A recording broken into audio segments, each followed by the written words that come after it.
The carriage lurched through the storm, its wheels grinding against the muddy path as thunder roared like the wrath of God. Sister Clara Moreau gripped the edge of her seat, her knuckles white beneath her black gloves. Rain lashed the windows, blurring the world into a chaos of grey and shadow. At 25, Clara was no stranger to hardship, but the journey to St. Agnes Convent felt like a descent into purgatory. Her rosary dangled from her trembling fingers, the beads clicking with each jolt of the carriage. She whispered a prayer, but the words tasted hollow, as if the heavens had turned their back on her.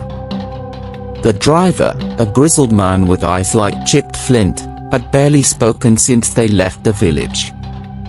Now, as the path narrowed and the forest closed in, he muttered under his breath, Latin. Clara realized, a prayer of protection.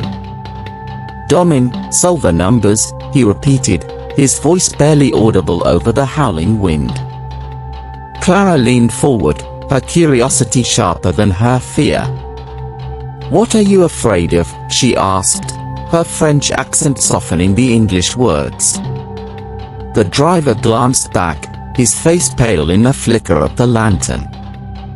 This place, he said. St. Agnes ain't no house of God. Not anymore. Before Clara could press him, the carriage shuddered to a halt. Through the rain-streaked window, she saw it, St. Agnes Convent, a monolith of weathered stone perched on a cliff overlooking a churning sea. Its spires clawed at the sky, silhouetted by lightning. Gargoyles leered from the rooftops, their eyes seeming to follow her as she stepped into the storm. The wind tore at her habit, and she clutched her small leather satchel, her only possession, holding a Bible, a locket with her parents' faded portrait, and a letter from the bishop. The letter branded her a troublemaker, exiled to this remote outpost for questioning the Church's rigid doctrines. But Clara knew the truth, they feared her mind, her refusal to bow blindly. A figure emerged from the shadows of the convent's iron gates, holding a lantern that swayed in the gale. It was a man, tall and gaunt, his face half hidden by a hood. He moved with an eerie silence, his boots making no sound on the gravel. Sister Clara? His voice was a rasp, barely human. She nodded, her throat tight. He gestured toward the gates without another word, and as she followed, she noticed his hands, scarred, with fingers that seemed too long, too thin. The gates groaned shut behind her, the sound echoing like a tomb sealing shut. Clara glanced back at the carriage, but it was already vanishing into the fog, swallowed by the night. Inside the convent's courtyard, the air was heavy with the scent of damp stone and decay. The man led her to a massive oak door, its surface carved with scenes of martyrdom, saints pierced by arrows, burned at the stake. He pushed it open, revealing a cavernous hole lit by flickering candelabras. The walls were adorned with tapestries, their colors faded but depicting angels battling demons with swords of fire. Clara's boots echoed on the marble floor, each step amplifying the silence that pressed against her. At the far end of the hall stood a woman in a black habit, her face stern and lined with age. "Welcome, Sister Clara," she said, her voice cold as the stone around them. "I am Mother Superior Agnes. You will find Saint Agnes, unforgiving to those who stray." Clara met her gaze, refusing to flinch. "I seek only to serve," she said, though her heart pounded. Agnes' eyes narrowed, as if searching for a crack in Clara's resolve. "We shall see," she replied, then turned, her robe sweeping the floor. "Follow me. The night is no place for idle talk." As Clara trailed her, she felt a prickle at the nape of her neck, as if someone, or something, watched from the shadows. She glanced at the tapestries, and for a moment, she swore the demon's eyes glowed red, their mouths curling into smiles. Clara's room was a cell in every sense, bare stone walls, a narrow cot, and a single crucifix above the door. A small window let in slivers of moonlight, casting jagged shadows across the floor. She unpacked her satchel, placing the Bible on a rickety table and the locket in her pocket, close to her heart. The fire that took her family still haunted her, flames licking the walls of their Paris home, her mother's screams, her father's hand slipping from hers. The church had called it an accident, but Clara's dreams whispered otherwise, a figure in the smoke, watching as her world burned. A soft knock broke her thoughts. The door creaked open, revealing a young nun with wide, nervous eyes. "I'm Sister Evelyn," she said, her voice barely above a whisper. She was no older than 20, her pale face framed by a white coif that seemed too large for her. "Mother Agnes sent me to show you to supper." Clara smiled, hoping to ease the girl's tension, but Evelyn's gaze darted to the corners of the room, as if expecting something to lunge from the dark. "Is something wrong?" Clara asked, keeping her tone gentle. Evelyn hesitated, twisting her hands. "It's just the convent. It's old. It listens." She stopped, her cheeks flushing, as if she'd said too much. Clara's curiosity flared, but she followed Evelyn without pressing, noting the girl's trembling fingers as they descended a spiral staircase. The dining hall was stark, with long tables flanked by silent nuns, their heads bowed over bowls of thin gruel. The air was thick with the scent of wax and mildew, and the only sound was the clink of spoons. Agnes sat at the head, her presence commanding silence. Clara took her seat beside Evelyn, feeling the weight of unseen eyes. Supper passed in oppressive quiet, broken only by a sudden gust that rattled the windows. A candle flickered out, and for a moment, Clara thought she heard a whisper, not from the nuns, but from the walls themselves. It was faint, a sibilant chant in a language she didn't recognize, curling around her like smoke. She glanced at Evelyn, who had gone rigid, her spoon frozen midway to her mouth. "Did you hear that?" Clara murmured. Evelyn shook her head too quickly, her eyes pleading for silence. After supper, Evelyn led Clara to the chapel for evening prayers. The chapel was a masterpiece of Gothic splendor, its vaulted ceiling lost in shadow, its stained glass windows depicting the Passion of Christ in vivid hues of crimson and gold. But the air felt wrong, heavy with a chill that seeped into Clara's bones. As the nuns knelt, their voices rising in a Latin hymn, Clara's gaze was drawn to the altar. Behind it was a stone slab, carved with intricate runes that seemed to ride in the candlelight. She squinted, trying to decipher them, but a sharp cough from Agnes snapped her attention back. That night, as Clara lay in her cot, the convent seemed to come alive. The wind howled like a chorus of lost souls, and the floorboards creaked as if someone paced just beyond her door.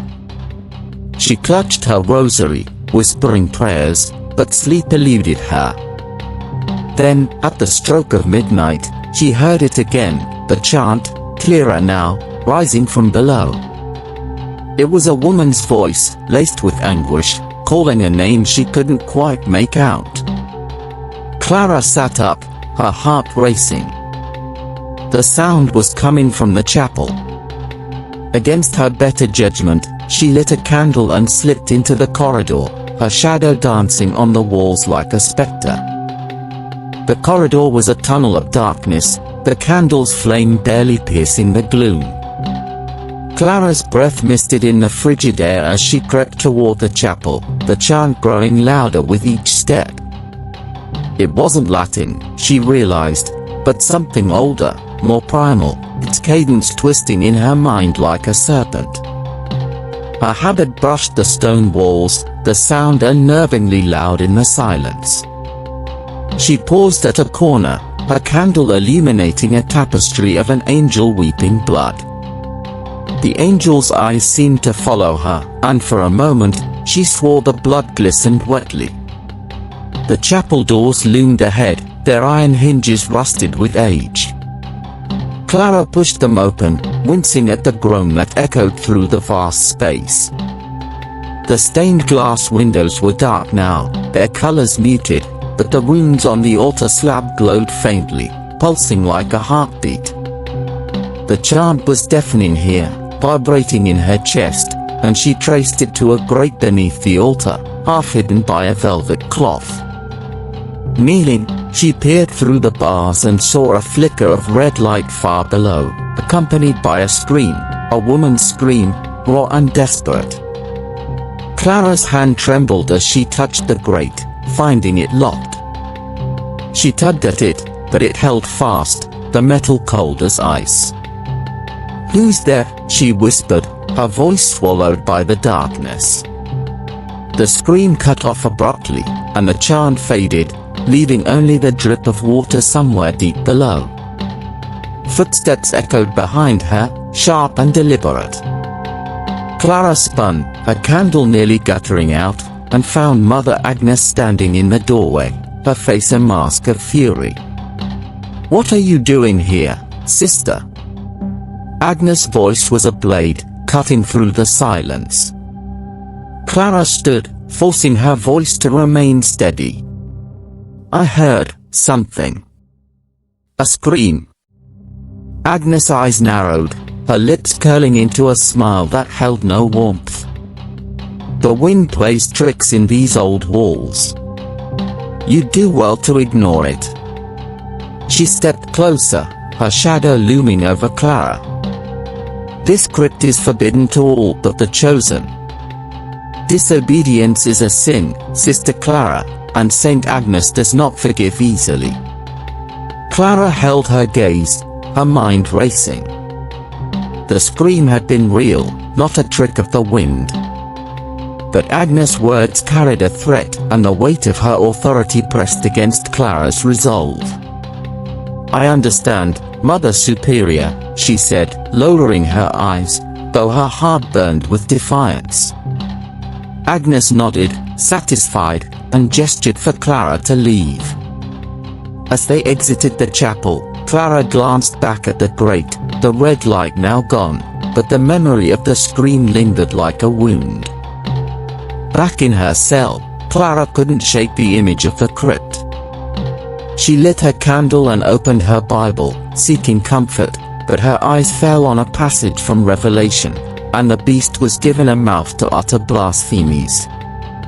The word sent a chill through her, and as she closed the book, she noticed something tucked between its pages, a folded scrap of parchment, yellowed with age. Unfolding it, she found a single line in elegant script: "The veil of shadows waits below. Trust no one." The handwriting was unfamiliar, but the warning was clear. Clara's pulse quickened. Someone had left this for her. But who? And what was the veil? Clara barely slept, the parchment's warning, "The veil of shadows waits below. Trust no one" inch, burning in her mind. Dawn crept through her cell's narrow window, painting the stone walls in hues of ash and frost. She tucked the note into her Bible, its presence a secret weight, and dressed quickly, her habit feeling heavier than usual, as if the convent itself pressed against her. The morning bell tolled, its mournful clang echoing through the corridors, summoning the nuns to prayer.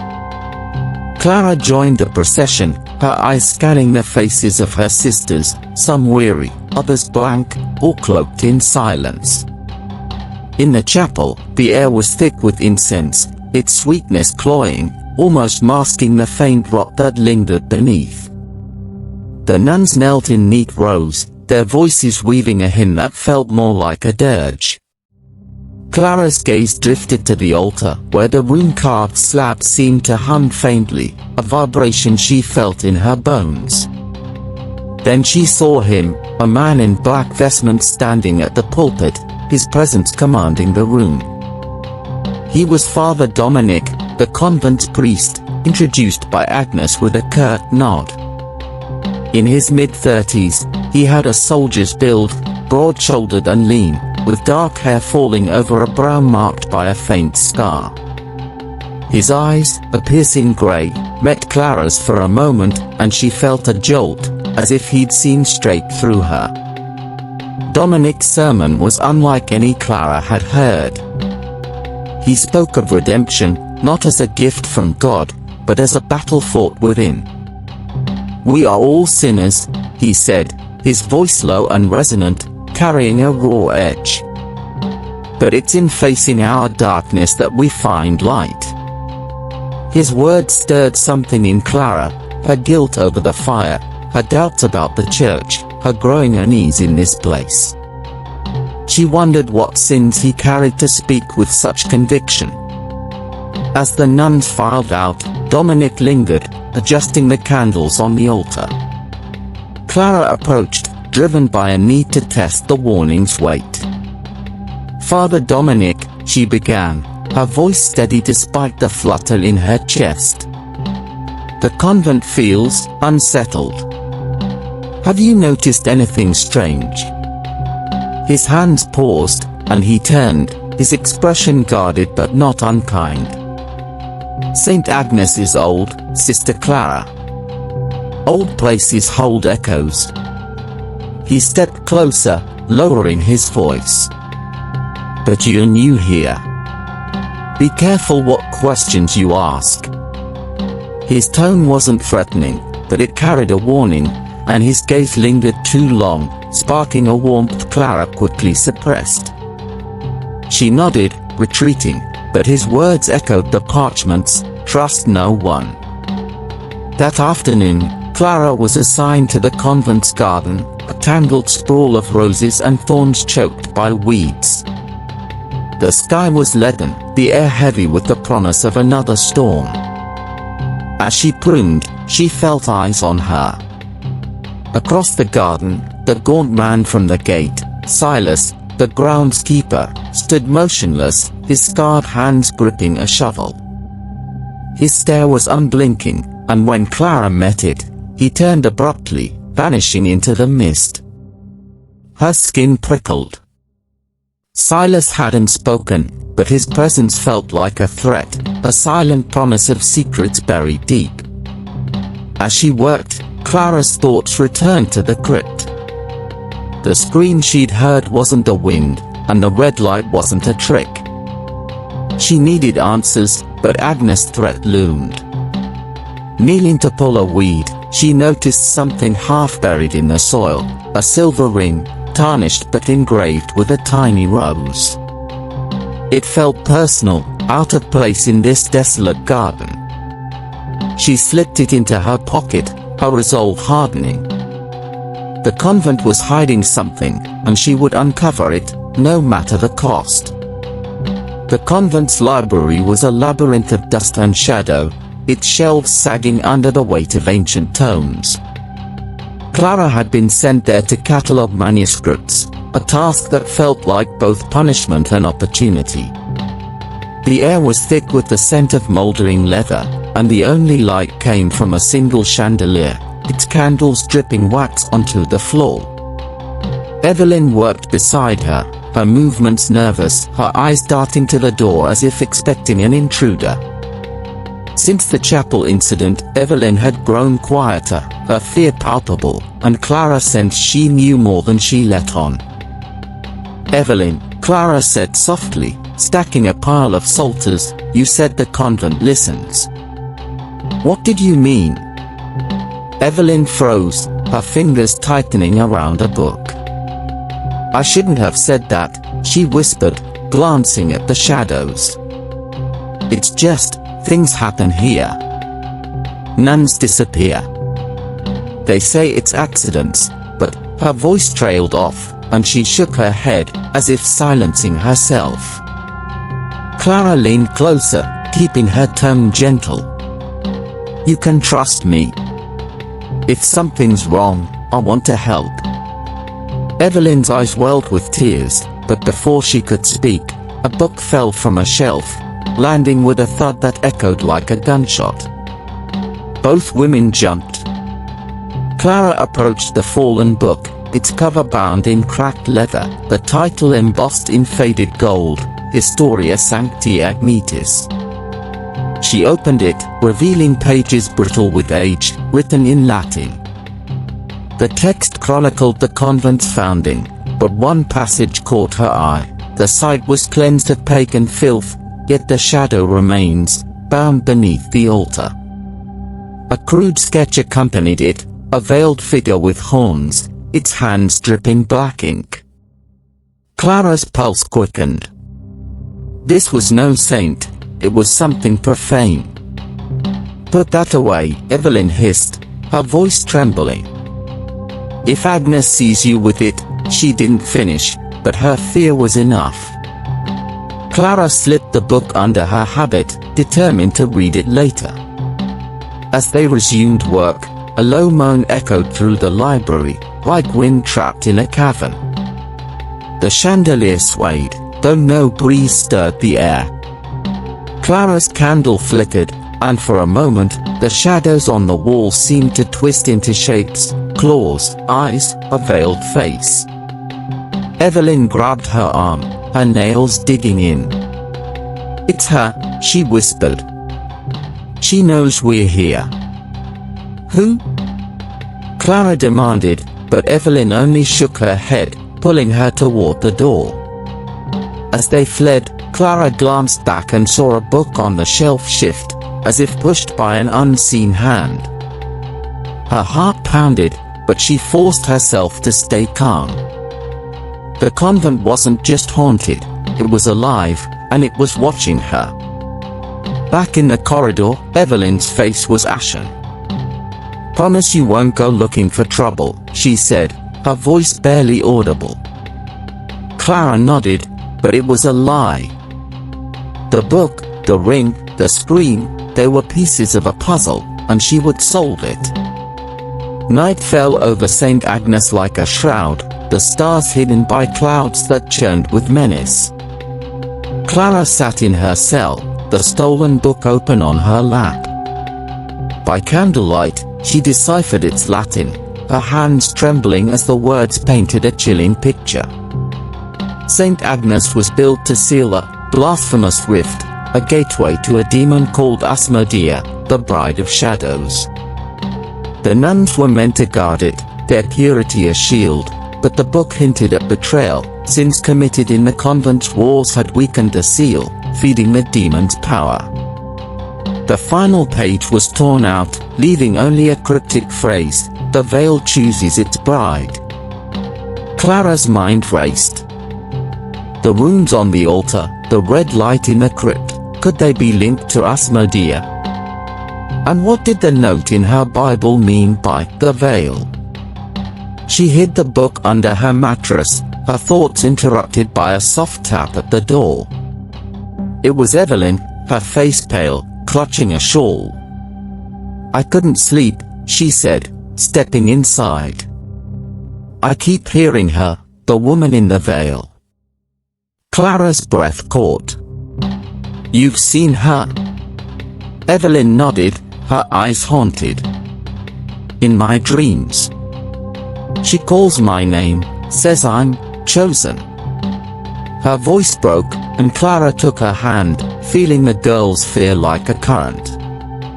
"Tell me everything," Clara urged. Evelyn hesitated, then spoke in a rush, describing nightmares of a blood-soaked veil, a voice promising power and pain. "I thought I was going mad," she said, "but after you went to the chapel, it got worse. Like she's angry." Clara's mind flashed to the screen, the runes. "We need to find out what's in that crypt," she said, her voice firm. Evelyn shook her head, tears spilling. It's too dangerous. Agnes will know. She always knows. Before Clara could press further, a gust extinguished the candle, plunging the room into darkness. A low laugh echoed, not from Evelyn, but from the walls, slithering around them like a snake. Clara fumbled for her rosary, her fingers brushing the silver ring in her pocket.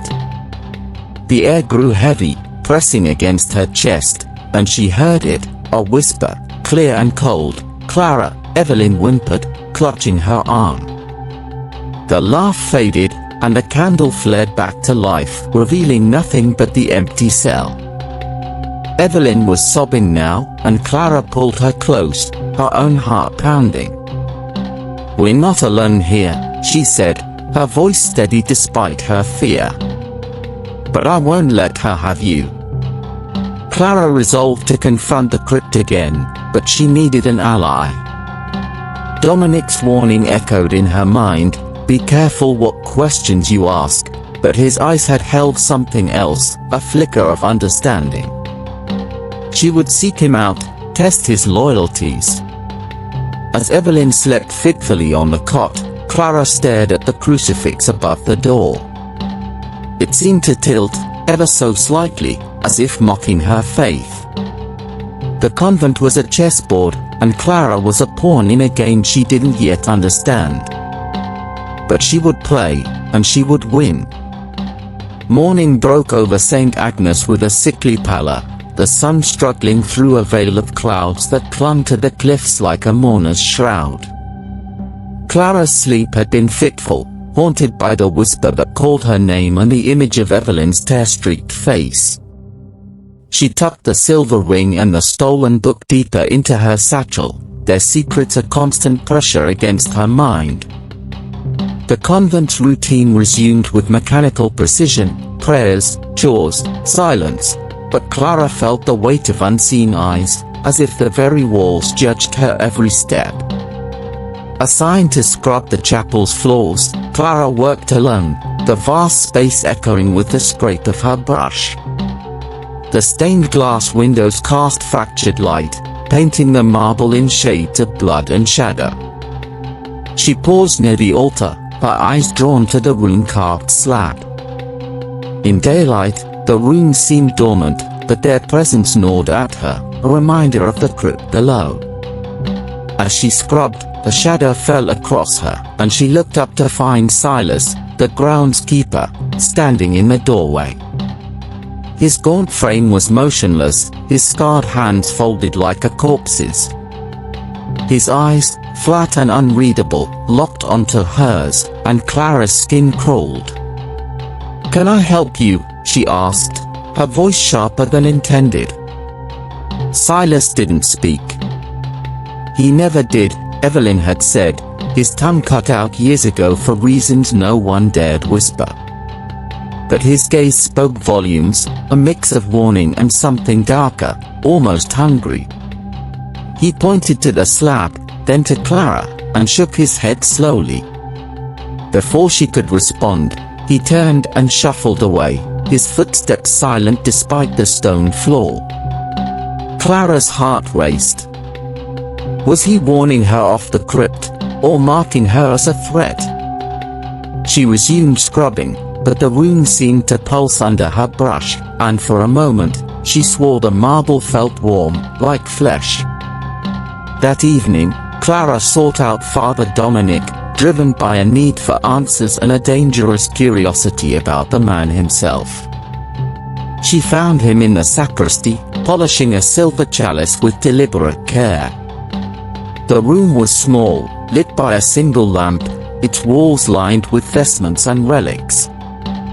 Dominic looked up as she entered, his grey eyes catching the light like polished steel. "Sister Clara," he said, a faint smile softening his features. "You're bold to wander alone after dark." His tone was teasing, but there was an edge to it, as if he knew more than he let on. "I need to understand this place," Clara said, closing the door behind her. The act felt reckless, intimate, but she pressed on. The crypt, the whispers, something's wrong here, Father. You've seen it, haven't you? Dominic set the chalice down, his movements slow, deliberate. I've seen many things, he said, his voice low. War, death, despair. St. Agnes is just another battlefield. He stepped closer, his presence filling the small space. But your stirring waters best left still. Agnes doesn't take kindly to questions, and neither does whatever lies here. Clara's breath caught, not just at his words but at the way his eyes held hers, searching, challenging. I heard a scream, she said, her voice steady despite the heat rising in her chest. In the crypt. It was real. Dominic's jaw tightened, and for a moment, he looked like a man carrying a burden too heavy to name. Some truths cost more than you're ready to pay, he said, then softened. But if you must dig, be careful who you trust. He reached out, as if to touch her arm, then stopped, his hand falling. The air between them crackled, and Clara turned away, her vows a fragile barrier against the pull she felt. The convent's choir practice was a nightly ritual, a haunting blend of voices that rose like a prayer to pierce the darkness. Clara stood among the nuns, her soprano blending with Evelyn's trembling alto, but the music felt wrong, its notes twisting into dissonance as if the chapel itself resisted harmony.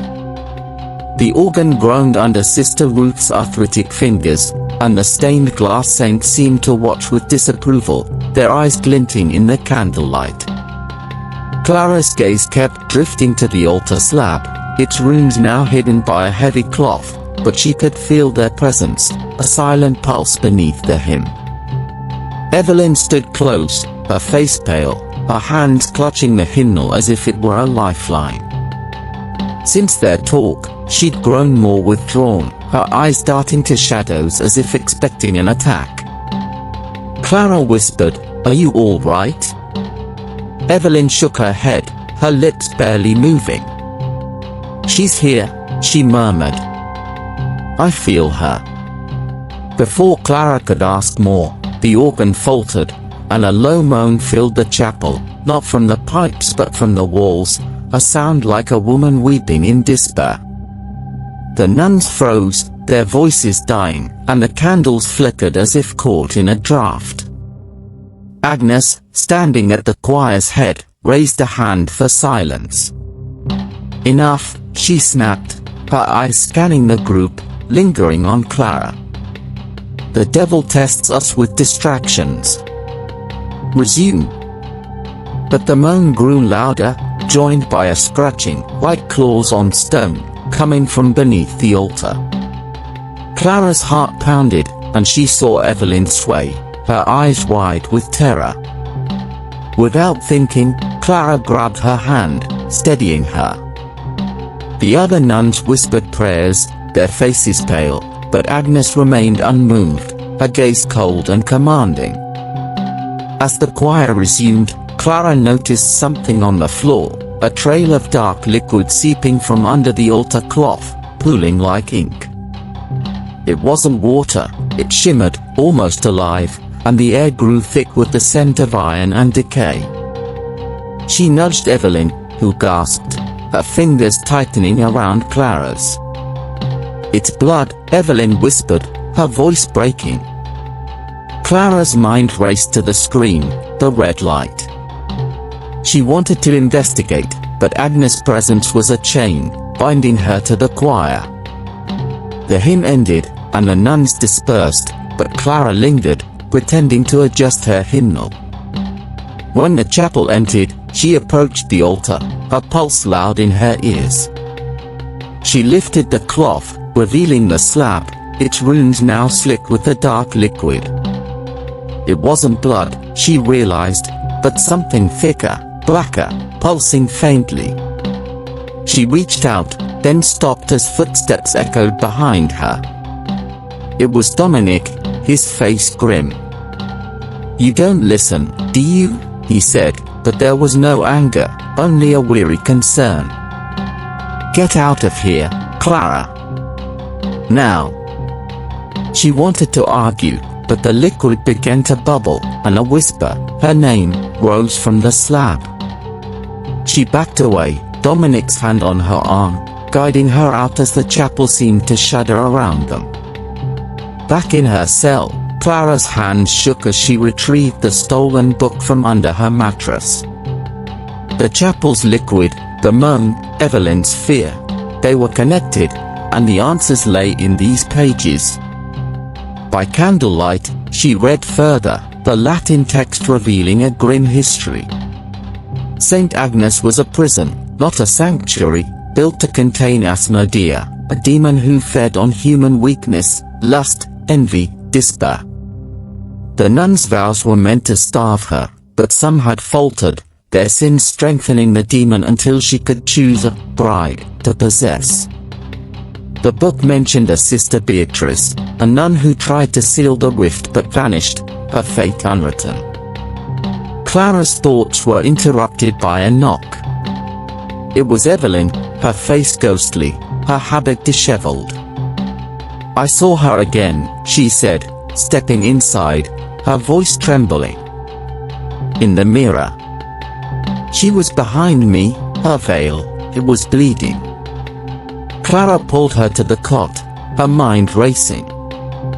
"Tell me exactly what you saw." Evelyn described a faceless figure, its veil dripping red, its hands reaching as if to pull her through the glass. "She said I'm hers," Evelyn sobbed. "I don't want to be chosen." Clara's heart ached, but her resolve hardened. She showed Evelyn the book, pointing to Beatrice's name. "Someone fought this before. We can too." Evelyn's eyes widened, but fear overtook her. "You don't understand. Agnes knows. She watches everything." Clara frowned. "What does Agnes have to do with this?" Evelyn hesitated, then whispered, "I saw her, in the crypt. At night. She was chanting, not praying. It wasn't holy." The revelation hit Clara like a blow. Agnes, the pillar of faith, involved in something profane. She needed proof, but Evelyn was too scared to help. "Stay here," Clara said, grabbing her candle. "I'm going to the library. There might be more records." The library was a tomb at night, its shelves looming like sentinels. Clara searched for hours, her candle dwindling, until she found a hidden compartment in a lectern. Inside was a journal, its cover marked with a rose, the same symbol as the ring. It was Beatrice's, its pages filled with frantic script. "The veil is Asmodea," Beatrice wrote. "Agnes seeks to harness her, to defy death. She will sacrifice us all." The final entry was a plea, "If you read this, flee. The bride is chosen, and I am lost." Clara's blood ran cold. Agnes wasn't just complicit, she was the architect of this horror. Clara hid Beatrice's journal with the book, her mind a storm of fear and determination. Agnes' betrayal explained the crypt, the liquid, the disappearances. But confronting her alone was suicide. She needed an ally, and despite the warning to trust no one, her thoughts turned to Dominic. His cryptic warnings, his haunted eyes, they suggested he knew more than he admitted. At dawn, she found him in the garden, tending a patch of wilted herbs, his sleeves rolled up, revealing scars that spoke of a violent past. "Father," she said, her voice low, "I know about Asmodea. And Agnes." Dominic's hand froze, his eyes narrowing. "You're playing with fire, Clara." She stepped closer, her voice fierce. I found Beatrice's journal. Agnes is summoning a demon, sacrificing nuns. We have to stop her. Dominic's face darkened, and for a moment, she thought he'd dismiss her. Then he sighed, his shoulders sagging. I came here to atone, he said. I was a soldier, killed men in cold blood. But this place, it's worse than any battlefield. I've seen things, shadows, blood. I thought I could ignore it. Clara's heart quickened. Then help me. Evelyn's in danger. We all are. Dominic studied her, his gaze intense, and she felt that pull again, a dangerous current beneath their words. If we do this, he said, there's no going back. Agnes has eyes everywhere, and the demon, it's not just in the crypt. It's in us. He gestured to the convent, its spires clawing the sky. Clara nodded, her resolve ironclad. I'd rather face damnation than let her win. They agreed to meet at midnight, to search the crypt together. As Dominic turned away, his hand brushed hers, a fleeting touch that sent a shiver through her. She pushed it down, her vows a fading echo. Back in her cell, Clara prepared, hiding the journal and ring, memorizing Beatrice's warnings. But as she blew out her candle, the air grew heavy, and a laugh, low, feminine, cruel, filled the room. The crucifix above her door turned upside down, its wood splintering. Clara clutched her rosary, whispering a prayer, but the laugh only grew louder, echoing in her skull. The veil was watching, and it knew her name. The convent slumbered under a moonless sky, its spires swallowed by a darkness that felt alive, pulsing with malice. Clara stood in the shadow of the chapel's outer wall, her breath misting in the frigid air, her heart a drumbeat against her ribs. The rosary in her pocket felt like a fragile shield, its beads worn smooth by her anxious fingers. She clutched Beatrice's journal, its pages a map to the truth, or a sentence to damnation. The pact with Father Dominic weighed heavily, his agreement to search the crypt was a lifeline, but his haunted eyes warned of a cost neither could yet fathom. At the stroke of midnight, a figure emerged from the fog, Dominic, his black cassock blending with the night, his face half lit by the lantern he carried. "You're late," Clara whispered, her voice sharper than intended, masking the flutter his presence stirred. He raised an eyebrow, a ghost of a smile softening his scarred features. "And you're impatient," he replied, his tone low, intimate in the silence. He handed her a key, its iron cold and heavy, stolen from Agnes' study. "This opens the crypt. But Clara, once we go down, there's no unseeing what's there." She nodded, her resolve steel despite the chill creeping up her spine. They slipped into the chapel, the doors creaking like a warning. The air inside was thick, the stained glass windows dark voids that seemed to watch their every move. The altar slab loomed, its runes hidden but pulsing with a faint heat Clara could feel through her boots. Dominic knelt, fitting the key into the grate beneath the cloth. It turned with a groan, and the grate swung open, revealing a spiral staircase descending into blackness. A gust of air rose, carrying the stench of decay and something sweeter, like overripe fruit, twisting Clara's stomach. Dominic led the way, his lantern casting jagged shadows on the damp stone walls. Clara followed, Beatrice's journal tucked inside her habit, the silver ring a cold weight in her pocket. The stairs seemed endless, each step echoing with a hollow thud, as if the crypt itself breathed. At the bottom, they entered a chamber vast and cavernous, its ceiling lost in darkness. The lantern's light revealed a stone altar, not unlike the one above, but this was defiled, carved with symbols that writhed like serpents, stained with dark smears that glistened wetly.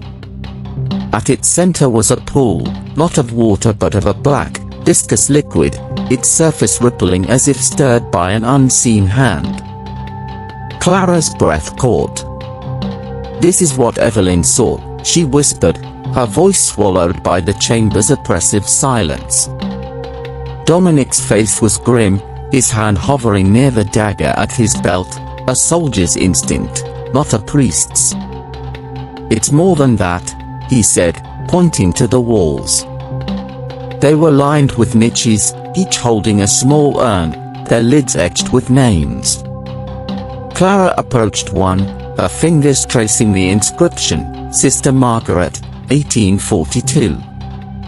There were dozens, perhaps hundreds, stretching into the shadows. "These aren't relics," Dominic said, his voice tight. "They're trophies." Before Clara could respond, a low hum filled the chamber, and the pool began to bubble, its ripples forming shapes, faces, hands, mouths open in silent screams. Clara stumbled back, her candle falling, its flame snuffed out. The hum grew into a chant, the same sibilant tongue she'd heard in the chapel, now louder, angrier. Dominic grabbed her arm, pulling her toward the stairs, but the shadows moved, coalescing into a figure, a woman, faceless, her veil crimson and dripping. "Clara," it whispered, its voice a blade in her mind. She froze, her vision blurring, until Dominic's shout broke the spell. "Run!" They fled, the chant chasing them up the stairs, the crypt's laughter a living thing at their heels. Back in the chapel, Clara collapsed against a pew, her chest heaving, the echo of the veiled woman's voice still clawing at her thoughts. Dominic barred the grate, his hands shaking as he lit a new candle. The flame did little to banish the darkness that seemed to cling to them, a residue of the crypt's malice. "What was that?" Clara demanded, her voice hoarse. Dominic's eyes were haunted, his scar stark against his pale skin. "Asmodea," he said, the name a curse. "Or her shadow. She's stronger than I feared." Clara pulled out Beatrice's journal, her fingers trembling as she flipped to a passage she'd marked. "Beatrice wrote that Asmodea feeds on sin," she said. "The nuns' vows were meant to starve her, but Agnes, she's feeding her instead." Dominic nodded, his jaw tight. "I've seen Agnes in the crypt, late at night. I thought she was praying, but the chants weren't Latin. I should have acted sooner." His voice carried a guilt that mirrored Clara's own, and for a moment, their eyes locked, a shared burden drawing them closer. The moment shattered as footsteps echoed outside. Dominic doused the candle, pulling Clara behind the altar. The chapel doors creaked open, and Mother Agnes entered, her black robe sweeping the floor, a lantern casting her shadow like a vulture's wings. She moved to the altar, her fingers tracing the runes with a reverence that turned Clara's stomach. "You cannot hide forever," Agnes murmured, her voice low, as if speaking to the slab itself. "The bride will rise, and I will be eternal." She paused, her head tilting, as if sensing their presence, then left, the door slamming shut behind her. Clara exhaled, her heart pounding. "She's not just serving Asmodea," she whispered. "She wants to become her." Dominic's face was grim. "Then we're running out of time. If she's choosing a bride, Evelyn's in danger." The thought of Evelyn, fragile and terrified, spurred Clara to action. She stood, brushing past Dominic, their shoulders touching, a fleeting contact that sent a jolt through her, forbidden and intoxicating. She pushed it down, focusing on the journal. Beatrice mentioned a ritual, she said. We need to find out how to stop it. They retreated to the sacristy, its walls a temporary refuge. Clara spread the journal on a table, its pages yellowed and brittle. Beatrice described a blood offering to summon Asmodea, a sacrifice of a nun's soul to bind the demon to a mortal vessel. But there was hope. A counter-ritual, using blessed relics and a chant of banishment, could weaken the demon. We need a relic, Clara said, her mind racing. Dominic frowned. There's a reliquary in Agnes' study, but it's locked. And she'll know if we try to take it. As they planned, Clara felt a sharp pain in her palm. She gasped, opening her hand to find a mark, a small, blackened rune, like a burn, etched into her skin. It hadn't been there before the crypt. Dominic grabbed her hand, his touch warm, urgent. She's marked you, he said, his voice tight with fear. Asmodea knows you're a threat. Clara stared at the rune, its edges pulsing faintly, and felt a cold certainty. The demon wasn't just watching her. It was inside her, waiting. Dawn brought no relief, only a grey light that seeped through the convent's windows like poison. Clara hid the mark on her palm with a glove, its presence a constant ache, a reminder of the crypt's touch. She found Evelyn in the refectory, sitting alone, her breakfast untouched. The girl's face was gaunt, her eyes sunken, as if sleep had abandoned her. You didn't come back last night, Evelyn said, her voice barely audible. I thought she took you. Clara sat beside her, her heart twisting at the fear in Evelyn's eyes. I'm here, she said, squeezing her hand. But we need to talk. Evelyn's gaze darted to the other nuns, their heads bowed over their meals, oblivious or unwilling to see the terror in their midst. Not here, she whispered, leading Clara to a small cloister, its stone benches ringed by wilted roses. The air was heavy with the scent of damp earth, and a cracked mirror hung on the wall, its surface clouded with age. Evelyn stopped, her hands twisting her shawl. I saw her again, she said. In my cell. She was in the mirror, her veil. It was alive, moving like blood. She said I'm next. Clara's stomach churned, the mark on her palm throbbing. You're not alone, she said, hesitating, then showing Evelyn the rune. Evelyn gasped, backing away. You're marked too, she whispered, her voice breaking. She's choosing us both. Clara shook her head, her voice firm. No. We're going to fight her. Dominic and I found something, a way to stop the ritual. But we need your help. Evelyn's eyes widened, fear warring with hope. Agnes will kill us, she said. She's not human anymore. I've seen her eyes, they glow, like Silas. The mention of Silas sent a chill through Clara. The groundskeeper's silent menace, his warning in the chapel, they were pieces of a puzzle she couldn't yet solve. Before she could press Evelyn further, a scream shattered the cloister's silence, high and piercing, coming from the convent's upper floors. Clara and Evelyn ran, following the sound to a dormitory corridor, where a group of nuns stood frozen, staring at a shattered mirror on the wall. Its fragments littered the floor, each reflecting a flicker of red, like embers in a dying fire. Sister Ruth, the organist, knelt among the shards, her hands bloodied, her face contorted in terror. She was here, she sobbed, pointing to the broken glass. The veiled one. She reached for me. Clara knelt beside her, ignoring the nun's whispers, and saw something in a shard, a fleeting image of a crimson veil, its edges writhing. The mark on her palm burned, and she stood, her mind racing.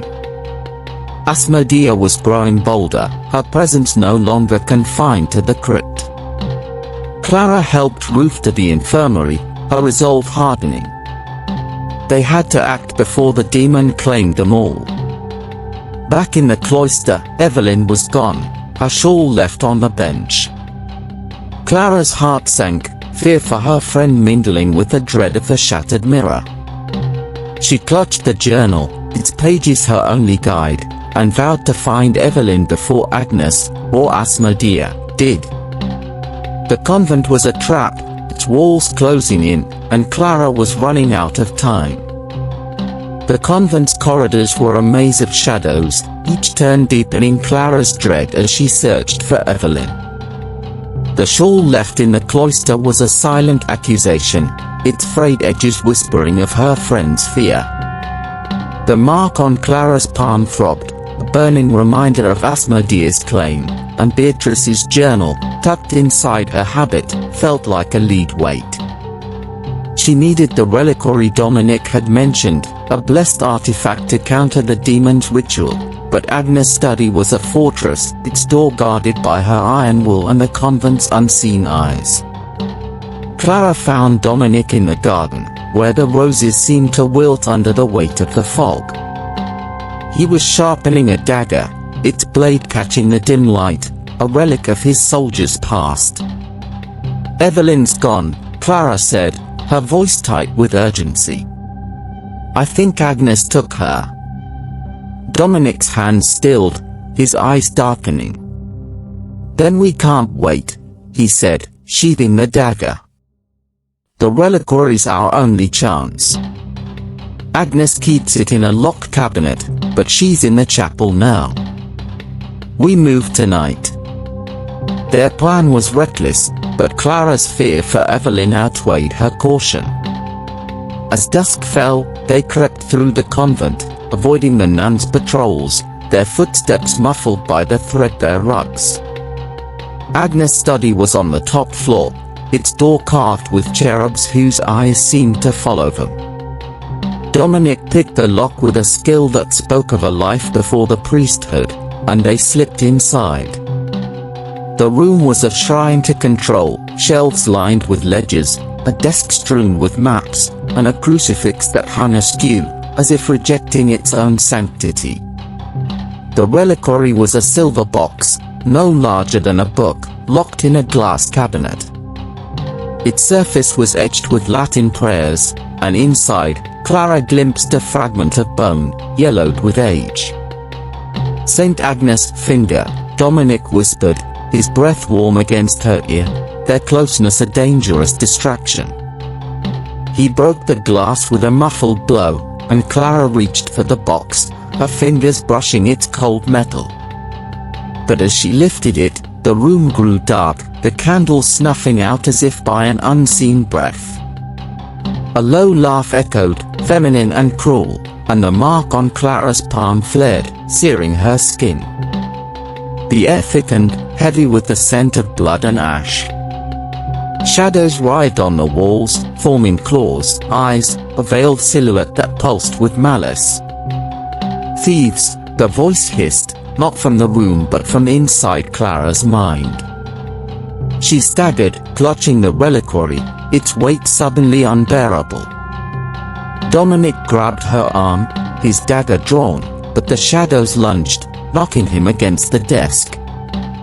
Papers scattered, revealing a drawing, a pentagram circled by runes, identical to those in the crypt. Clara's vision blurred, the voice chanting her name, but she clung to the reliquary, whispering a prayer, "Domin, libera numbers a malo." The shadows retreated, the laugh fading, but the room remained cold, the crucifix now dripping a black ichor that pooled on the floor. Dominic pulled Clara to her feet, his face pale but resolute.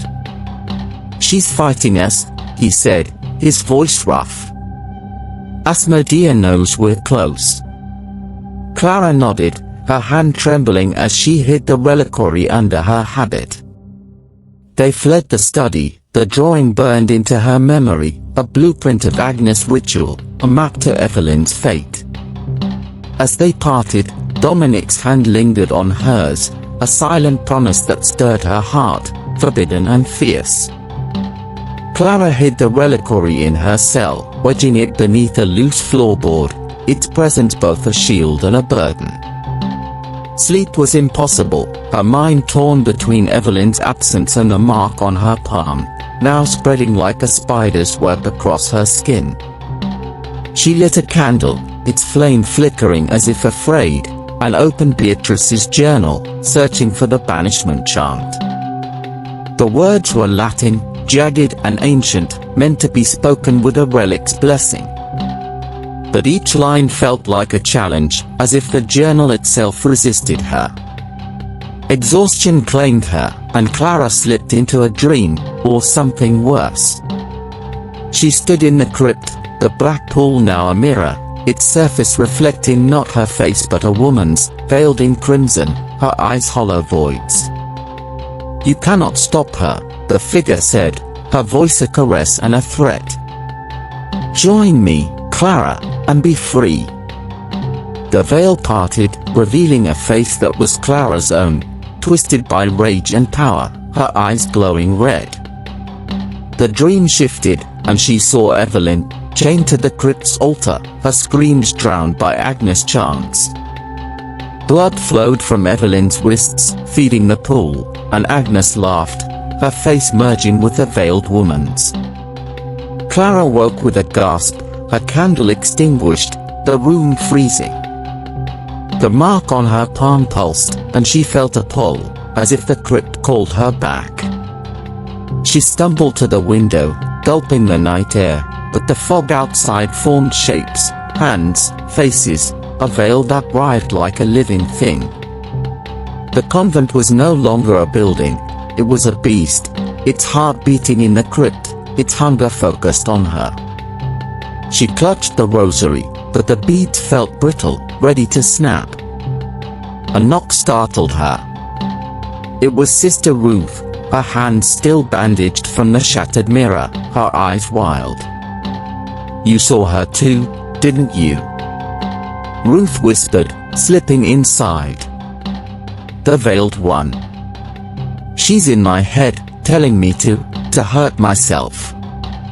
Clara's heart sank. Ruth's fear mirrored Evelyn's, a pattern of torment that marked Asmodea's chosen. "You're not alone," Clara said, guiding her to the cot. "Tell me what she said." Ruth's voice trembled as she described a voice promising release from pain, but only through blood. "She showed me a knife," Ruth said, "and my reflection, it wasn't me." Clara's mind raced. Asmodea was targeting the vulnerable, breaking them before the ritual.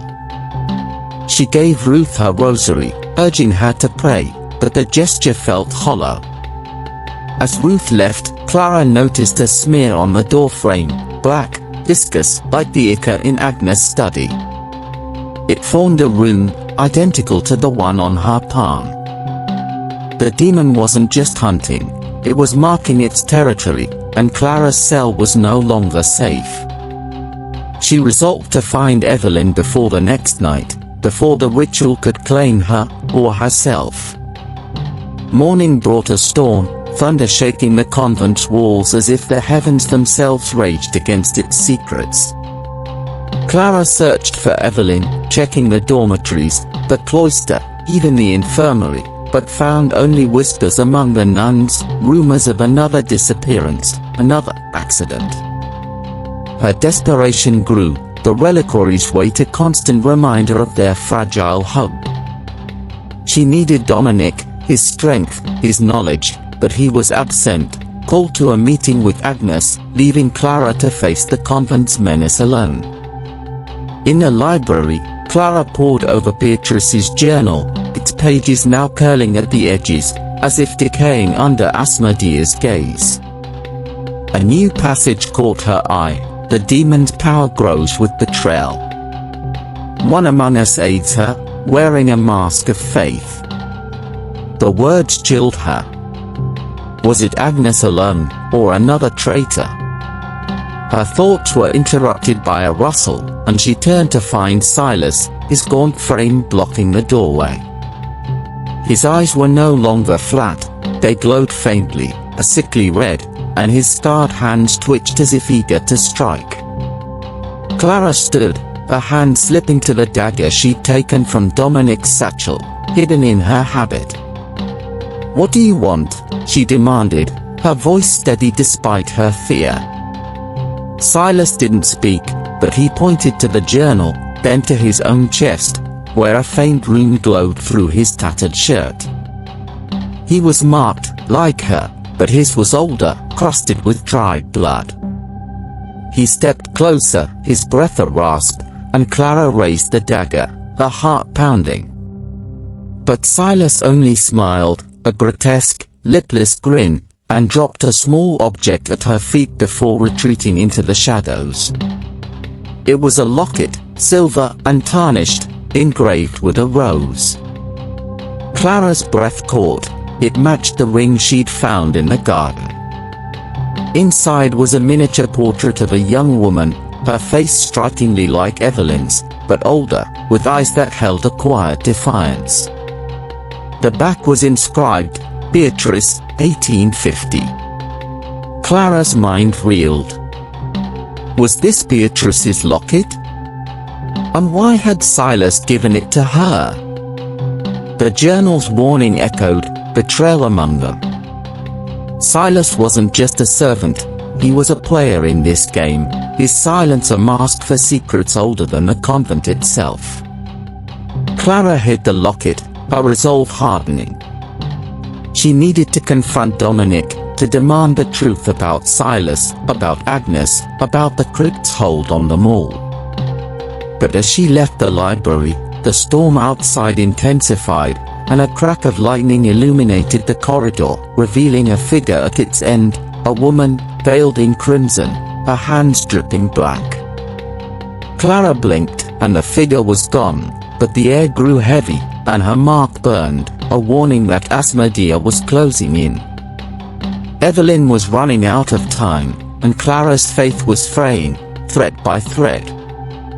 The storm raged on, its thunder a relentless drumbeat that shook the convent's ancient bones. Clara clutched Beatrice's locket, its rose engraving biting into her palm as she navigated the darkened corridors, the reliquary hidden beneath her habit. The mark on her hand pulsed, a living wound that seemed to whisper Asmodea's name with every beat of her heart. Evelyn's absence was a gaping wound, and Silas' cryptic gesture, the locket, his glowing rune, had cracked open a new layer of dread. Clara needed Dominic, not just for his strength but for the truth he was still withholding. She found him in the sacristy, hunched over a table strewn with old maps, his face etched with exhaustion. The room was lit by a single candle, its flame dancing widely in the draught. Dominic looked up, his grey eyes sharpening as they met hers. "You shouldn't be here," he said, but there was no heat in his voice, only a weary concern.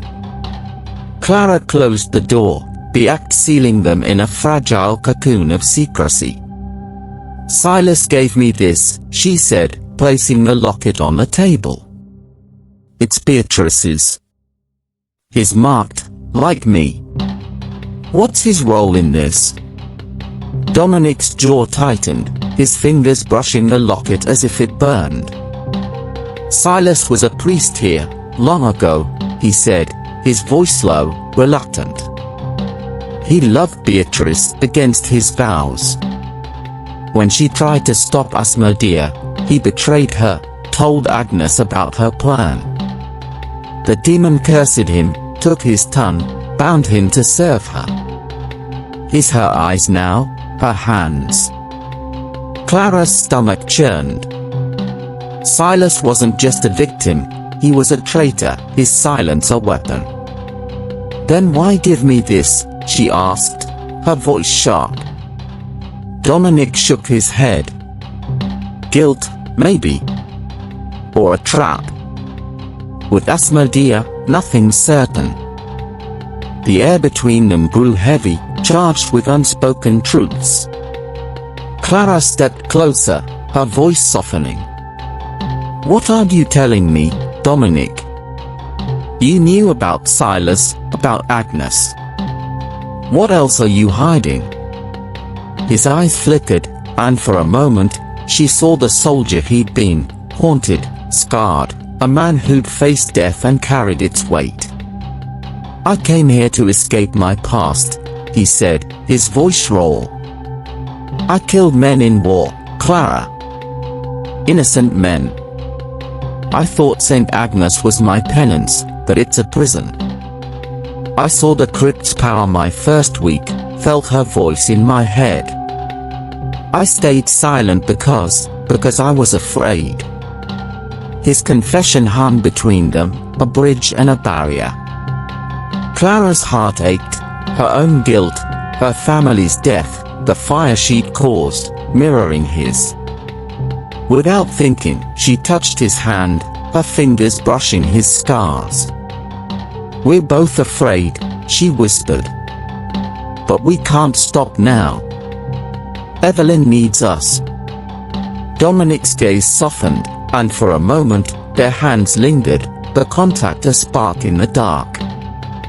Then he pulled away, his voice firm. "We'll search the crypt again, tonight. But if we find Evelyn, you need to be ready for anything."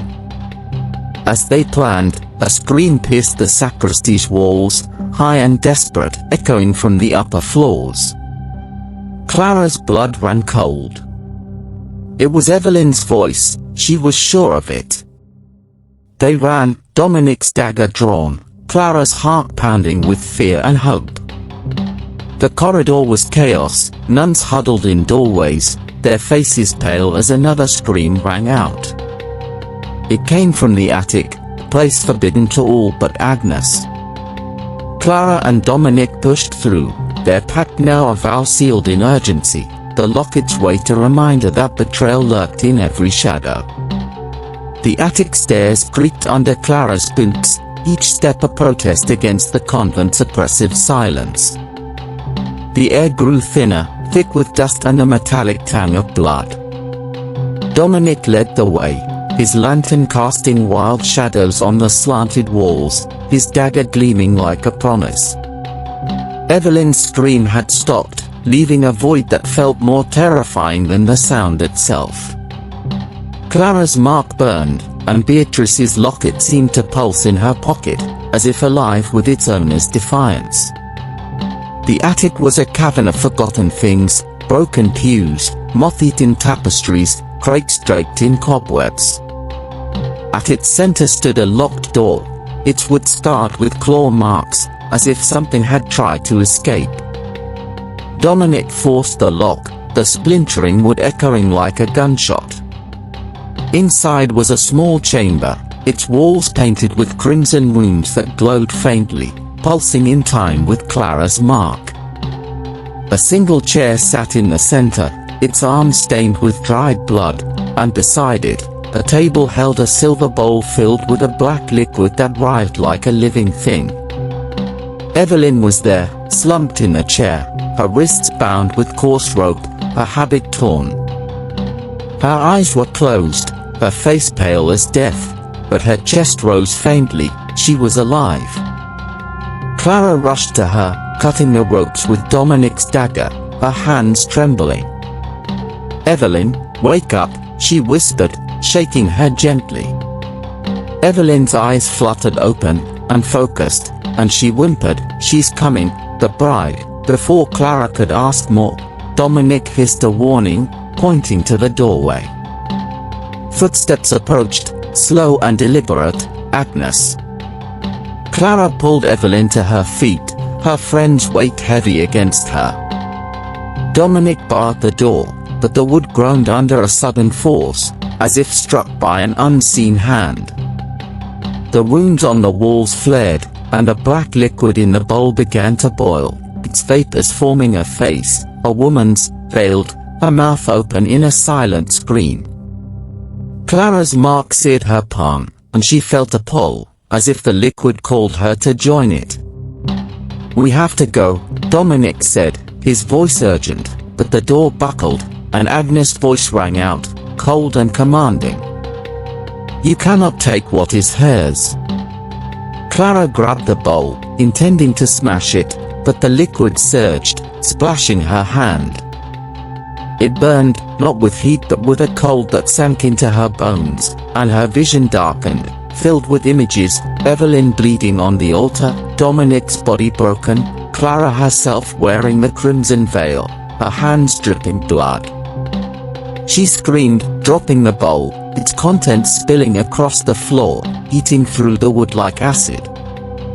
Dominic pulled her back, and they dragged Evelyn toward a narrow window, the only escape. The storm outside raged, but it was safer than the attic's growing malice. They climbed onto the roof, the wind tearing at their clothes, the tiles slick with rain. Agnes' chants followed, not from the attic but from the air itself, a chorus of voices that twisted Latin into something profane.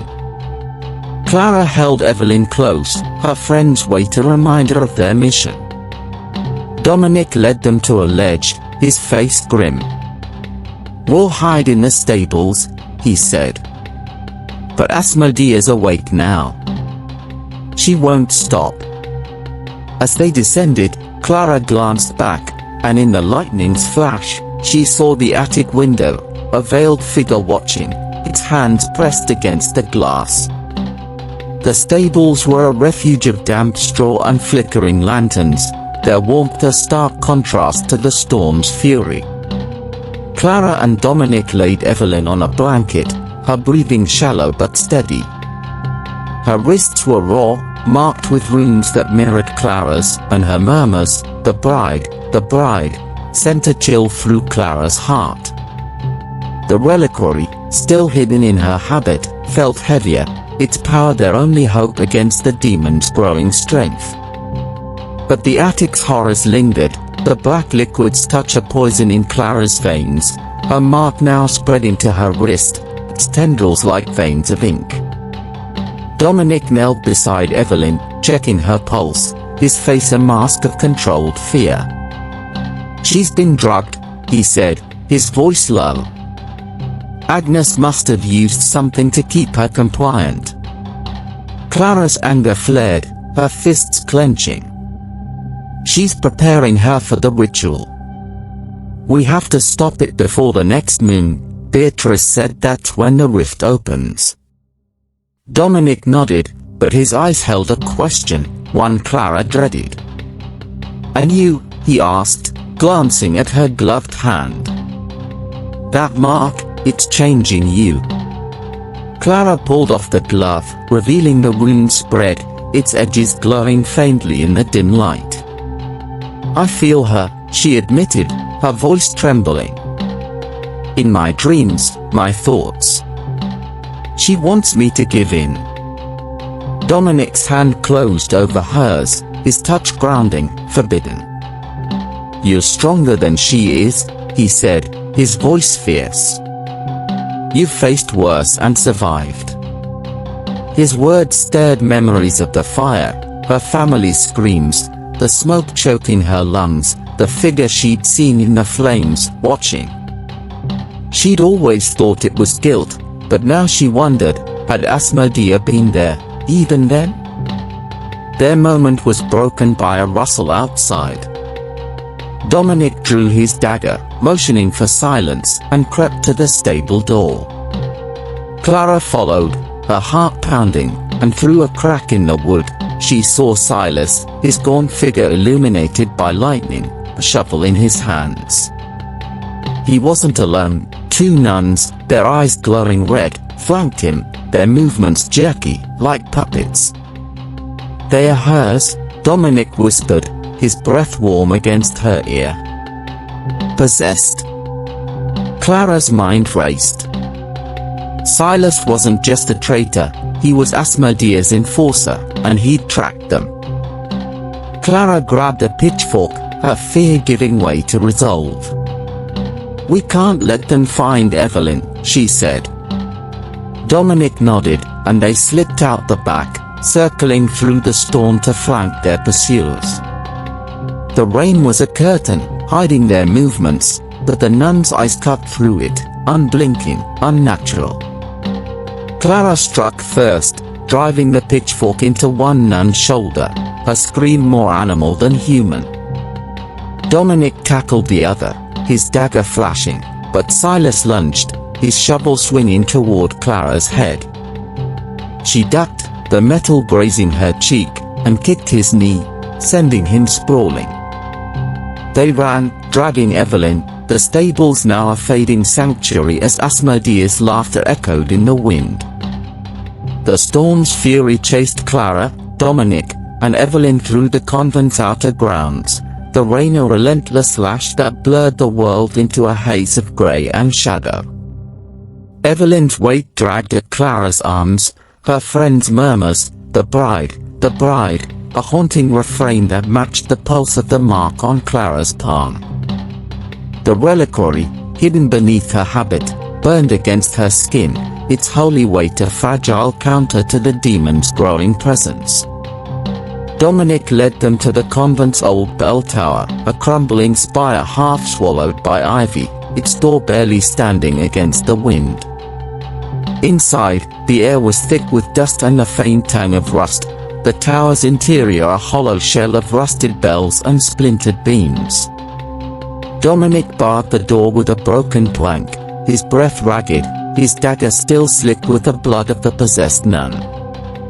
"We're safe here, for now," he said, his voice rough, but his eyes scanned the shadows, wary of Silas' pursuit.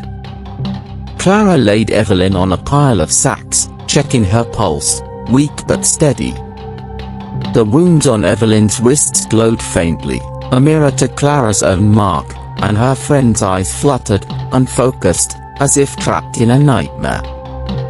"We can't stay long," Clara said, her voice low, urgent. "Silas and those things will find us." Dominic nodded, wiping the dagger on his cassock. "We need to destroy the altar in the crypt," he said. "Beatrice's journal said it's the heart of the rift. The reliquary might be enough to weaken it." Clara pulled out the journal, its pages damp but intact, and reread the banishment chant, its Latin stark and unyielding. But doubt gnawed at her, the mark was spreading, her dreams invaded by Asmodea's face. What if she was already compromised? As they planned, a creak echoed from above, not the wind but a deliberate step. Dominic raised his dagger, motioning for silence, and Clara gripped a rusted bell chain, its weight a makeshift weapon.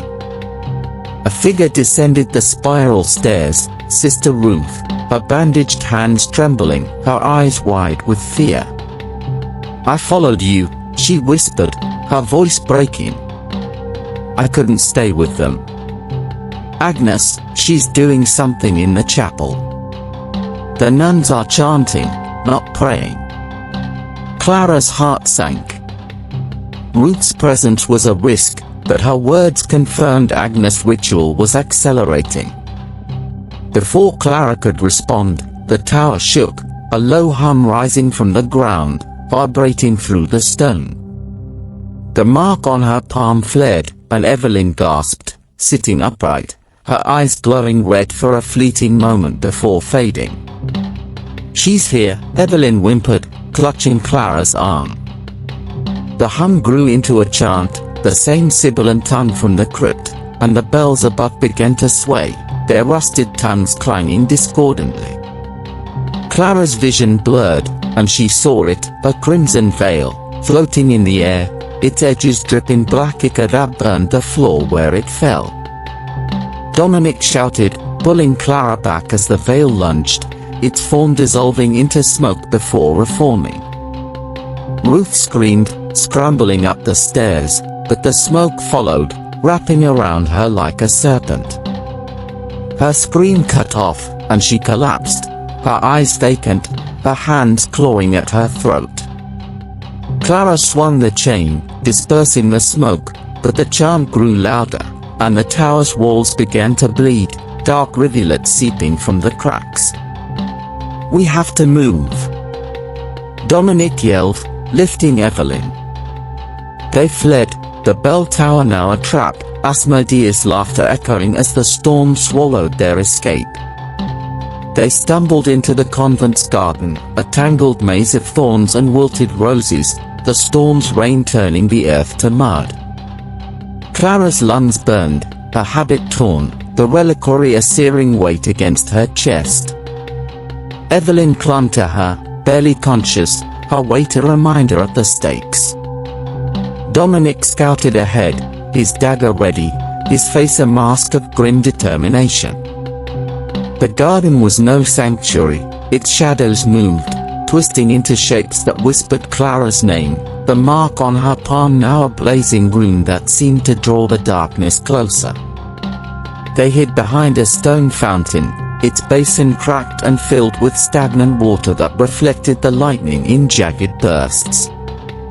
Clara checked Evelyn's runes, their glow fading but still active, a sign Asmodea's hold lingered. "We need to get to the crypt," Clara said, her voice steady despite her fear. "If we destroy the altar, we can save her." Dominic nodded, but his eyes held a flicker of doubt. "And you?" he asked, his voice low. "That mark, it's not just a warning. It's a claim." Clara's throat tightened, but she pushed the fear down. "I'll fight it," she said, meeting his gaze, the intensity between them a spark in the chaos. A rustle broke the moment, Silas, his gaunt figure emerging from the fog, his shovel gleaming with rain. His eyes glowed red, and behind him, the two possessed nuns moved like marionettes, their habits stained with blood. Clara's heart raced, but she saw something new, a chain around Silas' neck, bearing a locket identical to Beatrice's. Was it remorse, or another of Asmodea's tricks? Dominic stepped forward, dagger raised, but Clara grabbed his arm. "Wait," she whispered. "He's marked, like me. Maybe we can use that." She stepped out, holding up Beatrice's locket, its rose glinting in the lightning. "Silas," she said, her voice firm. "You loved her. Help us stop this." Silas froze, his eyes flickering, the red glow dimming for a moment. But the nuns lunged, their nails clawing, and Dominic tackled one, his dagger sinking into her shoulder. Clara swung the reliquary, its silver edge striking the other nun's head, sending her sprawling. Silas raised his shovel, but instead of striking Clara, he turned, driving it into the ground, splitting a rosebush to reveal a hidden trapdoor. He pointed to it, his face contorted, then fled into the storm. Clara and Dominic exchanged a glance, the trapdoor a new mystery. They lifted Evelyn, descending into a narrow tunnel, its walls slick with moss and etched with faded runes. The air was heavy, the chant from the chapel above now a distant echo, but the mark on Clara's palm burned brighter, guiding them like a cursed compass. The tunnel led to the crypt's edge, a back entrance to the altar's chamber. But as they emerged, Clara felt a shift. The air grew colder, and her reflection in a puddle showed not her face, but a crimson veil, its edges alive with blood. The crypt's chamber was a cathedral of despair, its stone altar pulsing with a sickly light, the black pool at its center now a vortex, its surface swirling with faces, nuns, their eyes pleading, their mouths open in silent screams. Clara's mark was a fire, its tendrils now reaching her forearm, each pulse a whisper of Asmodea's voice, "Join me." Evelyn slumped against a wall, her runes glowing brighter, her murmurs incoherent. Dominic stood guard, his dagger drawn, but his face was pale, the weight of the crypt pressing against them both. Clara opened Beatrice's journal, its banishment chant their only weapon. She clutched the reliquary, its silver warm with a faint holy glow, and began to read, Exorcismus te, omnis immunda spiritus. The words were heavy, each syllable a battle, and the pool churned, its faces contorting in rage. Dominic joined her, his voice steady, amplifying the chant, but the altar shook, and the runes on its surface flared, burning the air with the scent of sulfur. Clara's mark seared, and she faltered, her vision blurring as Asmodea's voice grew louder, promising power, freedom, an end to guilt. A shadow moved, Silas, his shovel raised, his eyes flickering between red and human. He swung, not at Clara but at the altar, its stone cracking under the blow. The pool screamed, a sound that tore at Clara's mind, and Silas staggered, his rune glowing through his shirt, blood seeping from his mouth. For Beatrice, he rasped, his voice a broken thing, the first words Clara had heard him speak. He struck again, and the altar split, the pool surging, its black liquid rising like a wave. Clara resumed the chant, her voice hoarse, the reliquary now blazing, its light cutting through the darkness. But the crypt fought back. The walls bled, the liquid forming tendrils that lashed at them, wrapping around Silas' legs, pulling him toward the pool. He screamed, his locket falling, and Clara lunged, grabbing it, her fingers brushing his as he was dragged under, the pool swallowing him whole. Dominic pulled her back, his arm around her waist, their chant unbroken despite the chaos. Evelyn stirred, her eyes clearing, and she joined them, her voice weak but defiant, the runes on her wrists fading as the reliquary's light grew. The altar cracked further, and a figure emerged from the pool, a woman, veiled in crimson, her form both solid and smoke, her hands dripping black. "You cannot banish me," she hissed, her voice a chorus of the damned. Clara's mark burned, and she felt the demon's pull, her own reflection in the pool now wearing the veil. But she held the reliquary high, its light a beacon, and shouted the final words, In nomine Patris, et Filii, et Spiritus Sancti. The crypt shook, the figure screamed, and the pool collapsed, its liquid draining into the cracked altar, leaving only silence, and the lingering echo of Asmodea's laugh. The crypt's silence was a lie, heavy with the aftershock of Asmodea's scream. The altar lay cracked, its runes dim, the black pool now a lifeless puddle, but Clara felt no victory. Her mark burned, its tendrils snaking past her wrist, a constant reminder that the demon hadn't been banished, only wounded. Evelyn leaned against her, her breathing ragged, the runes on her wrists faded but still visible, like scars of a battle unfinished. Dominic stood guard, his dagger slick with ichor, his face etched with a soldier's resolve, but his eyes betrayed fear, mirroring Clara's own. The reliquary's glow had dimmed, its silver tarnished as if the crypt's malice had sapped its sanctity. Clara clutched Beatrice's journal, its pages crumpled, the banishment chant incomplete without a final relic, a heart of faith, Beatrice had written, though its nature remained unclear. "We hurt her," Clara said, her voice hoarse, "but she's still here. We need to find the heart." Dominic nodded, wiping sweat from his brow. "Agnes will know we were here. She'll come for us, and Evelyn's still a target." Evelyn stirred, her voice a whisper. "I saw her, in the pool. She showed me you, Clara, wearing her veil." The words struck like a blade, and Clara's mark flared, her vision flickering with the image from her dream, her own face, twisted, crowned in crimson. She pushed it down, focusing on Evelyn's trembling hands. "That won't happen," she said, more to herself than her friend. But the crypt seemed to mock her, its walls pulsing faintly, as if the rift still breathed. Footsteps echoed from the tunnel, sharp and purposeful. Dominic raised his dagger, motioning for silence, and Clara pulled Evelyn behind a broken column. A figure emerged, not Agnes, but Sister Ruth, her bandaged hands clutching a lantern, her face ashen. "I escaped," she gasped, her eyes darting to the shadows. "Agnes is in the chapel, preparing something.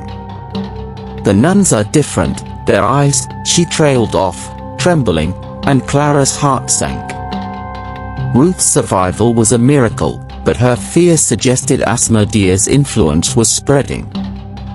Before Clara could question her, the crypt shuddered, and a low hum rose, not from the altar but from the walls themselves.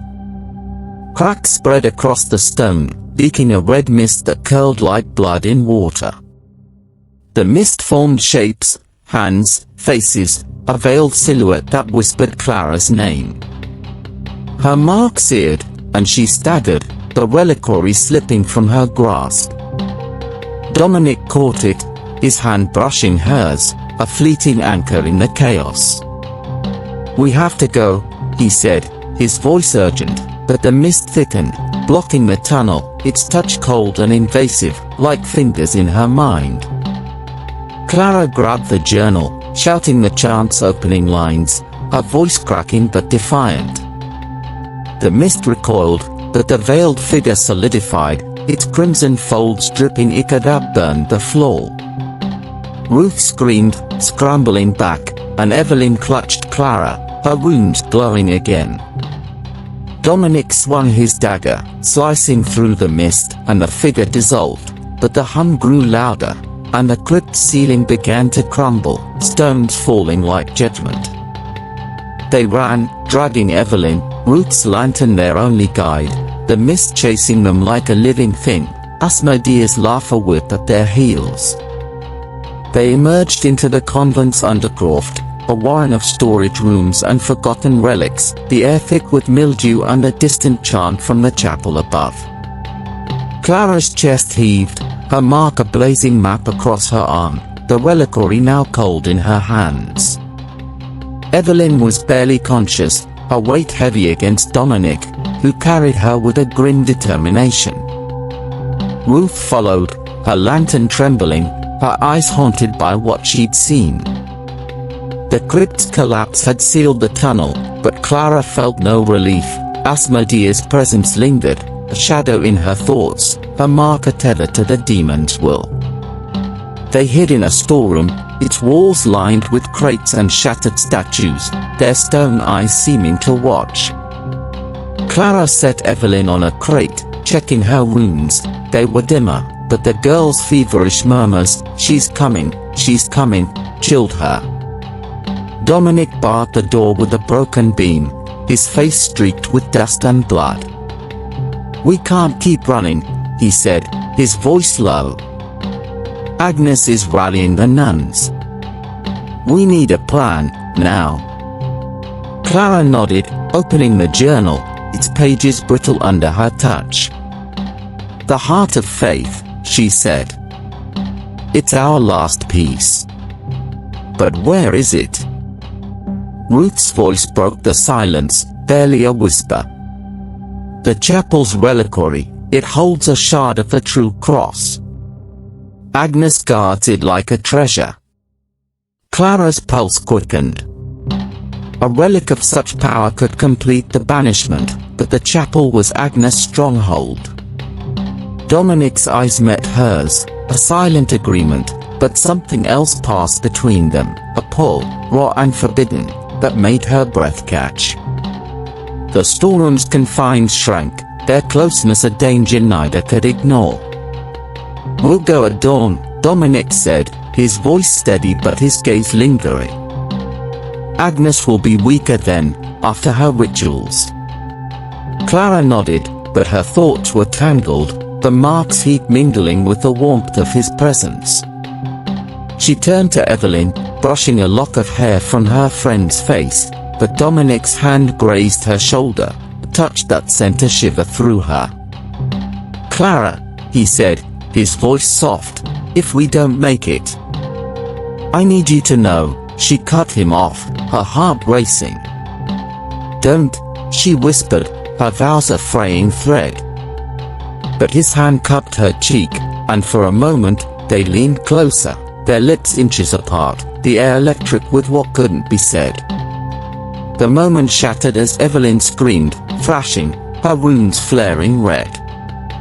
Clara grabbed her, pinning her arms, while Dominic held her legs, his face grim. "She's fighting it," he said, but Evelyn's eyes opened, glowing crimson, and her voice wasn't her own. "You cannot save her," she hissed, Asmodea's tone slithering through. Clara recoiled, the reliquary falling, its lid cracking open to reveal the bone within, now blackened, as if cursed. Ruth whimpered, backing away, and the storeroom's walls began to weep, the black ichor seeping from the cracks, forming wounds that pulsed in time with Clara's mark. They fled, carrying Evelyn, the forbidden spark between Clara and Dominic now a flame they couldn't extinguish, burning them toward ruin. Dawn broke over St. Agnes, a sickly light that did nothing to banish the convent's shadows. Clara, Dominic, and Ruth carried Evelyn to the cloister, its cracked mirror reflecting their haggard faces. The reliquary was damaged, its bone relic crumbling, but Clara clung to hope, the journal's chant their last weapon. Evelyn's runes had dimmed, but her silence was worse, her eyes stared blankly, as if her soul teetered on the edge of Asmodea's grasp. The mark on Clara's arm was a map of fire, its tendrils now curling toward her elbow, each pulse a whisper of surrender. They planned to storm the chapel, to steal the shard of the true cross before Agnes could complete her ritual. Dominic sharpened his dagger, his movements precise, but his eyes kept finding Clara, their unspoken moment in the storeroom a wound neither could close. "We'll need a distraction," he said, his voice steady. "Ruth, can you draw the nuns away?" Ruth nodded, her fear tempered by resolve, but Clara saw the tremor in her hands. The cloister's air grew heavy, the mirror's surface rippling, and Clara's reflection flickered, a crimson veil, her own face smiling with Asmodea's malice. Before they could move, Evelyn stood, her movements jerky, unnatural. "Clara," she said, her voice clear, too calm. "You don't need to fight. She'll give you everything, power, freedom." Clara froze, the journal slipping from her hands.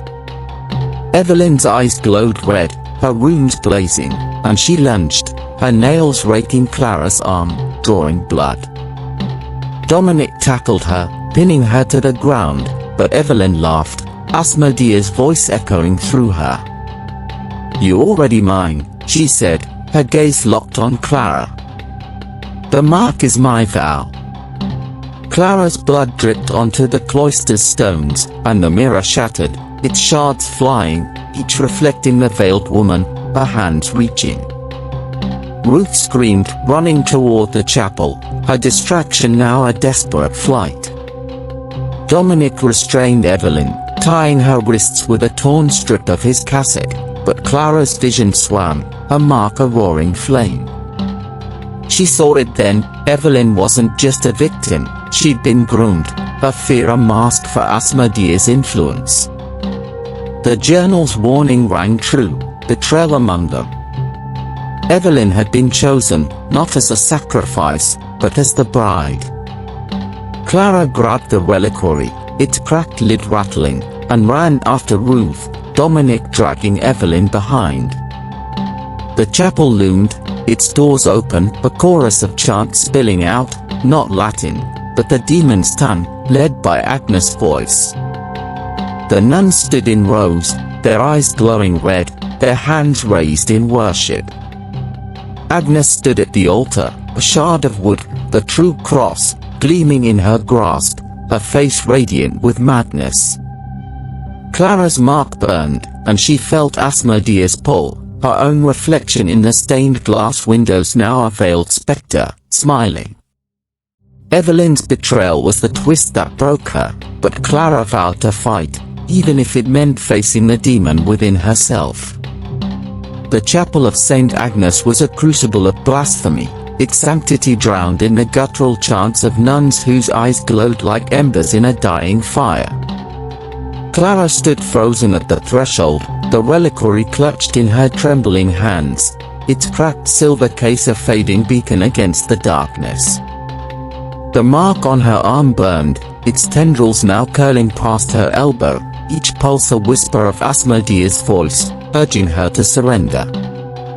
Evelyn's betrayal, her transformation into the demon's chosen bride, cut deeper than any blade, and the sight of Agnes at the altar, holding a shard of the true cross aloft like a trophy, twisted Clara's heart with rage and despair. Dominic stood beside her, his dagger drawn, his cassock torn from their escape through the cloister. His face was a mask of resolve, but his eyes held a flicker of fear, mirroring Clara's own as they faced the possessed congregation. Evelyn was bound at the altar, her wounds blazing red, her laughter no longer her own but Asmodea's, a cruel melody that echoed off the stained glass windows. The windows themselves seemed alive, their saints writhing, their colors bleeding into crimson pools that dripped onto the marble floor. "You're too late," Agnes intoned, her voice amplified by the chapel's vaulted ceiling, her eyes glowing with a fanatic's zeal. "The bride is chosen, and the rift will open." Clara's gaze darted to the true cross shard, its wood dark with age, pulsating with a holy light that clashed with the chapel's profane aura. Beatrice's journal, tucked inside her habit, had called it the heart of faith, the final piece to banish Asmodea. But the nuns advanced, their movements jerky, their hands clawing, their chants a cacophony of the demon's tongue. Dominic stepped forward, his dagger flashing as he struck the nearest nun, her scream more beast than human. "Get to the altar," he shouted, his voice cutting through the chaos. Clara ran, dodging a nun's grasp, her boots slipping on the blood-slicked floor. She reached Evelyn, whose glowing eyes locked onto hers, a mockery of their friendship. "Join us, Clara," Evelyn hissed, her voice layered with Asmodea's malice. "Wear the veil, and be free." Clara's mark seared, and for a moment, her reflection in a fallen candelabrum showed the crimson veil, her own face smiling with the demon's hunger. She shook it off, raising the reliquary, its bone fragment crumbling but still glowing. "You're not her," Clara said, her voice trembling but firm, and began the banishment chant, Exorcismus te, omnis immunda spiritus. The chapel shook, the altar cracking, and Agnes screamed, her hands weaving runes in the air, summoning a red mist that coiled like serpents. The mist lashed at Clara, burning her skin, but she held the reliquary high, its light cutting through the fog. Dominic fought his way to her, his dagger a blur, but the nuns overwhelmed him, their nails raking his arms, his blood mixing with the chapel's ichor. Clara's chant faltered as she saw him fall, her heart lurching, the forbidden flame between them now a fire she couldn't deny. She screamed his name, her voice a raw plea, and the reliquary flared, driving the nuns back, giving her a moment to reach the true cross. Agnes lunged, her fingers closing around Clara's throat, her strength unnatural. "You cannot stop eternity," she hissed, her breath hot with decay. Clara gasped, her vision darkening, but she drove the reliquary into Agnes' chest, its silver edge drawing blood. Agnes staggered, and Clara grabbed the true cross shard, its light searing her marked hand. The chapel's chants grew louder, the mist thickening, and Evelyn's laughter rose, a herald of the rift's awakening. Clara clutched the shard, her chant resuming, but the mark's fire spread, and she felt Asmodea's pull, her own wolf fraying as the abyss stared back. The chapel was a battlefield, its air thick with the stench of blood and sulfur, the chants of the possessed nuns a relentless assault on Clara's senses. She stood at the altar, the true cross shard in one hand, the reliquary in the other, its light flickering like a dying star. Evelyn writhed against her bonds, her wounds pulsing in time with the chapel's heartbeat, her laughter a cruel echo of Asmodea's voice. Dominic was on his knees, surrounded by nuns, his dagger lost, his cassock soaked with blood. Clara's mark was her inferno, its tendrils now reaching her shoulder, each pulse a temptation to surrender, to wear the veil and end the pain. "Clara!" Dominic's voice broke through, hoarse but defiant, as he drove his fist into a nun's face, staggering to his feet. His eyes met hers, a silent vow, and he fought his way to the altar, his scars stark against his pale skin. The nuns clawed at him, their nails tearing flesh, but he reached her, his hand closing over hers, steadying the true cross shard. "Finish it," he said, his breath ragged, his touch a lifeline. Clara nodded, tears blurring her vision, and resumed the chant, her voice stronger, fueled by his presence, in nomine Patris, et Filii, et Spiritus Sancti.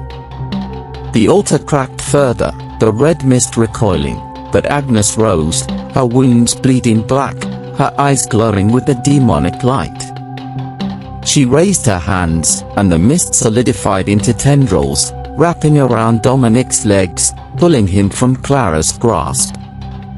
He screamed, his voice raw, and Clara's heart shattered, the chant faltering. "No," she cried, lunging for him, but the tendrils tightened, dragging him toward the altar's center, where a rift was forming, a vortex of crimson light, its edges writhing with faces, hands, the damned souls of Saint Agnes, past. Dominic's eyes locked onto hers, a fierce calm in their grey depths. "Save her," he said, his voice steady despite the pain. "Save yourself." Before Clara could reach him, he drove his shoulder into Agnes, knocking her into the rift. The mist screamed, the nuns collapsing, their eyes dimming, and Dominic followed, his body swallowed by the vortex. Clara's scream echoed, a raw wound, as the rift pulsed, then shrank, leaving only silence and the echo of his sacrifice. The true cross shard burned in her hand, its light steady now, but her heart was a ruin, the flame of their forbidden love snuffed out. Evelyn's laughter stopped, her wounds fading, her eyes clearing for a moment. "Clara," she whispered, her voice her own, fragile and lost. Clara cut her bonds, pulling her close, but the chapel was still a trap. Agnes' body was gone, absorbed by the rift, but the air pulsed with Asmodea's presence, the mark on Clara's arm now a map of her soul's battle. She helped Evelyn stand, the reliquary and shard her only weapons, and staggered to the chapel doors, the nuns stirring, their eyes flickering red once more. Dominic's sacrifice had bought them time, but the demon was far from defeated, and Clara's grief was a chain she'd carry into the fight. The doors burst open, revealing Sister Ruth, her face streaked with tears, her hands clutching a rosary. "They are coming," she gasped, pointing to the corridor, where shadows moved, more nuns, their chants resuming, led by a figure Clara couldn't see. Clara's resolve hardened, Dominic's voice echoing in her mind. She handed Evelyn the reliquary, keeping the true cross shard, and led them into the corridor, the chapel's abyss at their backs, Asmodea's laughter a whip driving them forward. The convent's corridors were a labyrinth of despair, their walls weeping black ichor that formed runes pulsing in time with Clara's mark. She led Evelyn and Ruth, the true cross shard glowing in her hand, its light a frail shield against the darkness. Evelyn leaned heavily on her, her steps faltering, her eyes haunted by the demon's touch. Ruth clutched the reliquary, her rosary dangling, its beads clicking like a countdown. The chants of the possessed nuns echoed behind them, a tide of malice led by an unseen force, and Clara's grief for Dominic was a weight that threatened to break her. They reached the cloister, its cracked mirror now a jagged maw, its shards scattered across the stone floor. Clara's reflection flickered in each fragment, not her face, but Asmodea's, veiled in crimson, her smile a promise of ruin. The mark on her arm was afire, its tendrils now brushing her neck, and she felt the demon's voice, not as a whisper but a command, "You are mine." Evelyn gasped, pointing to the mirror's largest shard, where a figure moved, a woman, not Asmodea, but Beatrice, her face pale, her eyes pleading. "The heart of faith is within," Beatrice's voice echoed, faint but clear, "but you must face the truth." Clara's heart raced. Beatrice's journal had never explained the heart's true nature, but the mirror's vision suggested a deeper sacrifice. She knelt, picking up a shard, its edge cutting her palm, her blood mixing with the ichor on the floor. The cloister shook, and the chants grew closer, the nun's footsteps a drumbeat of doom. Ruth whimpered, dropping the reliquary, its bone fragment spilling out, now ash. Clara's hope wavered, but Beatrice's image sharpened, her voice urgent, "Your guilt is her chain. Release it, or lose all." The truth hit Clara like a blow, the fire that killed her family, the figure in the smoke, her suppressed memory of striking the match as a child, angry at her parents' strictness. She blamed herself, buried the guilt, but Asmodea had fed on it, using it to mark her, to claim her. The heart of faith wasn't a relic, it was her acceptance, her forgiveness of herself. Clara's tears fell, mingling with her blood, and she whispered, "I'm sorry, not to the demon but to her family, to herself." The mark's fire dimmed, its tendrils retreating, and the true cross shard flared, its light blinding. The nuns burst into the cloister, their eyes red, their hands clawing, led by a figure, Evelyn, her wounds blazing, her face twisted with Asmodea's smile. "You cannot escape," she said, her voice a chorus of the damned. Clara stood, the shard in one hand, Beatrice's locket in the other, its rose a symbol of defiance. Ruth grabbed the reliquary's case, swinging it like a club, and Clara faced Evelyn, her heart steady despite the betrayal. The mirror's shards rose, floating, each reflecting Beatrice's face, and Clara knew the fight wasn't just for Evelyn, but for her own soul, for Dominic's sacrifice, for the convent's lost. Evelyn lunged, her nails aimed at Clara's throat, but Clara dodged, the true cross shard slashing her arm, drawing blood that sizzled on the stone. The cloister became a battlefield, the mirror's shard spinning, cutting the possessed nuns, Beatrice's voice chanting through them. Clara's mark still burned, but her guilt was lighter, her faith, not in God, but in herself, growing. She had to reach Evelyn, to break Asmodea's hold, but the demon's laughter filled the air, and the cloister's walls began to collapse, a final trap to bury them all. The cloister was a maelstrom of chaos, its stone walls groaning as they buckled under the weight of Asmodea's wrath. Clara faced Evelyn, the true cross shard glowing in her bloodied hand, its light a defiant spark against the demon's crimson veil reflected in the floating mirror shards. Evelyn's runes blazed, her movements fluid, predatory, her laughter a chilling echo of Asmodea's voice. Ruth swung the reliquary's empty case, knocking back a possessed nun, her rosary tangled in her bandaged hands, her screams mingling with the chants of the others closing in. Clara's mark pulsed, its tendrils retreating but still burning, a reminder that her battle was as much within as without. "Evelyn, fight her!" Clara shouted, dodging a swipe of Evelyn's nails, which left trails of black ichor sizzling on the stone. The mirror shards spun faster, guided by Beatrice's ghostly presence, their edges slicing the nun's flesh, drawing blood that fed the wounds on the floor. Beatrice's voice echoed, faint but urgent, "The heart is yours, Clara. Use it." Clara's guilt, the fire, her family's death, was lighter now, but Evelyn's betrayal was a fresh wound, and the true cross shard's heat urged her to strike, to end the demon's vessel.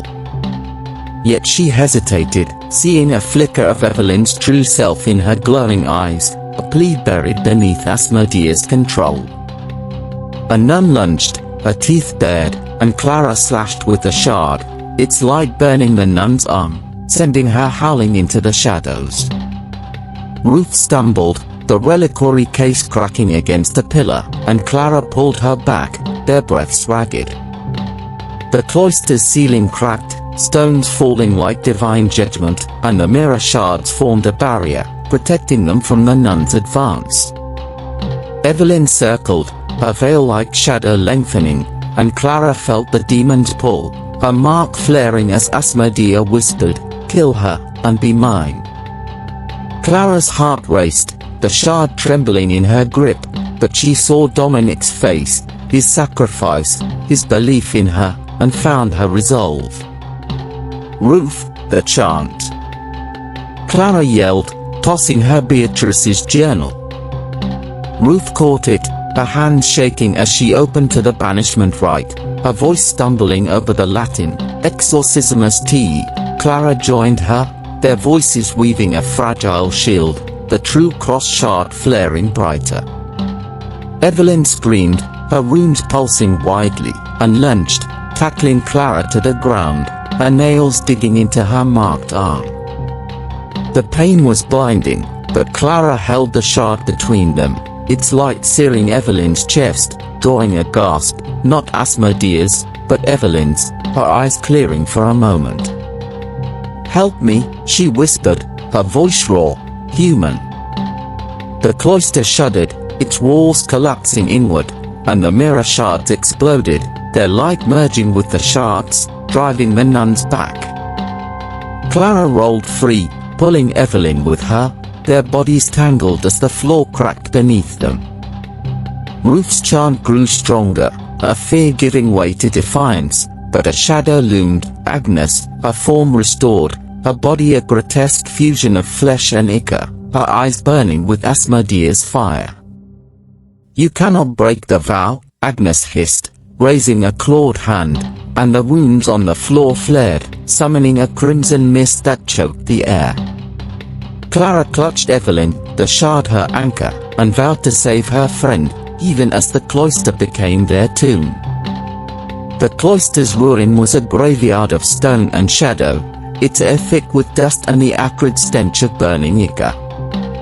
Clara shielded Evelyn, the true cross shard a blazing star in her hand, its light cutting through the crimson mist that coiled like a serpent around Agnes' grotesque form. Ruth stood defiant, her voice hoarse as she chanted Beatrice's rite, the journal's pages fluttering in the unnatural wind. Evelyn trembled in Clara's arms, her wounds dimming, her eyes flickering between Asmodea's red glow and her own frightened gaze, a battle raging within her soul. Clara's mark throbbed, its tendrils still but ever present, a testament to her fragile victory over her guilt. Agnes advanced, her claws dripping black, her chants clashing with Ruth's, a duel of profane and holy. "The rift hungers," she snarled, her voice a chorus of the damned, and the ground split, revealing a vortex of crimson light. The rift, its edges writhing with spectral hands, their screams echoing the nuns lost to Asmodea's altar.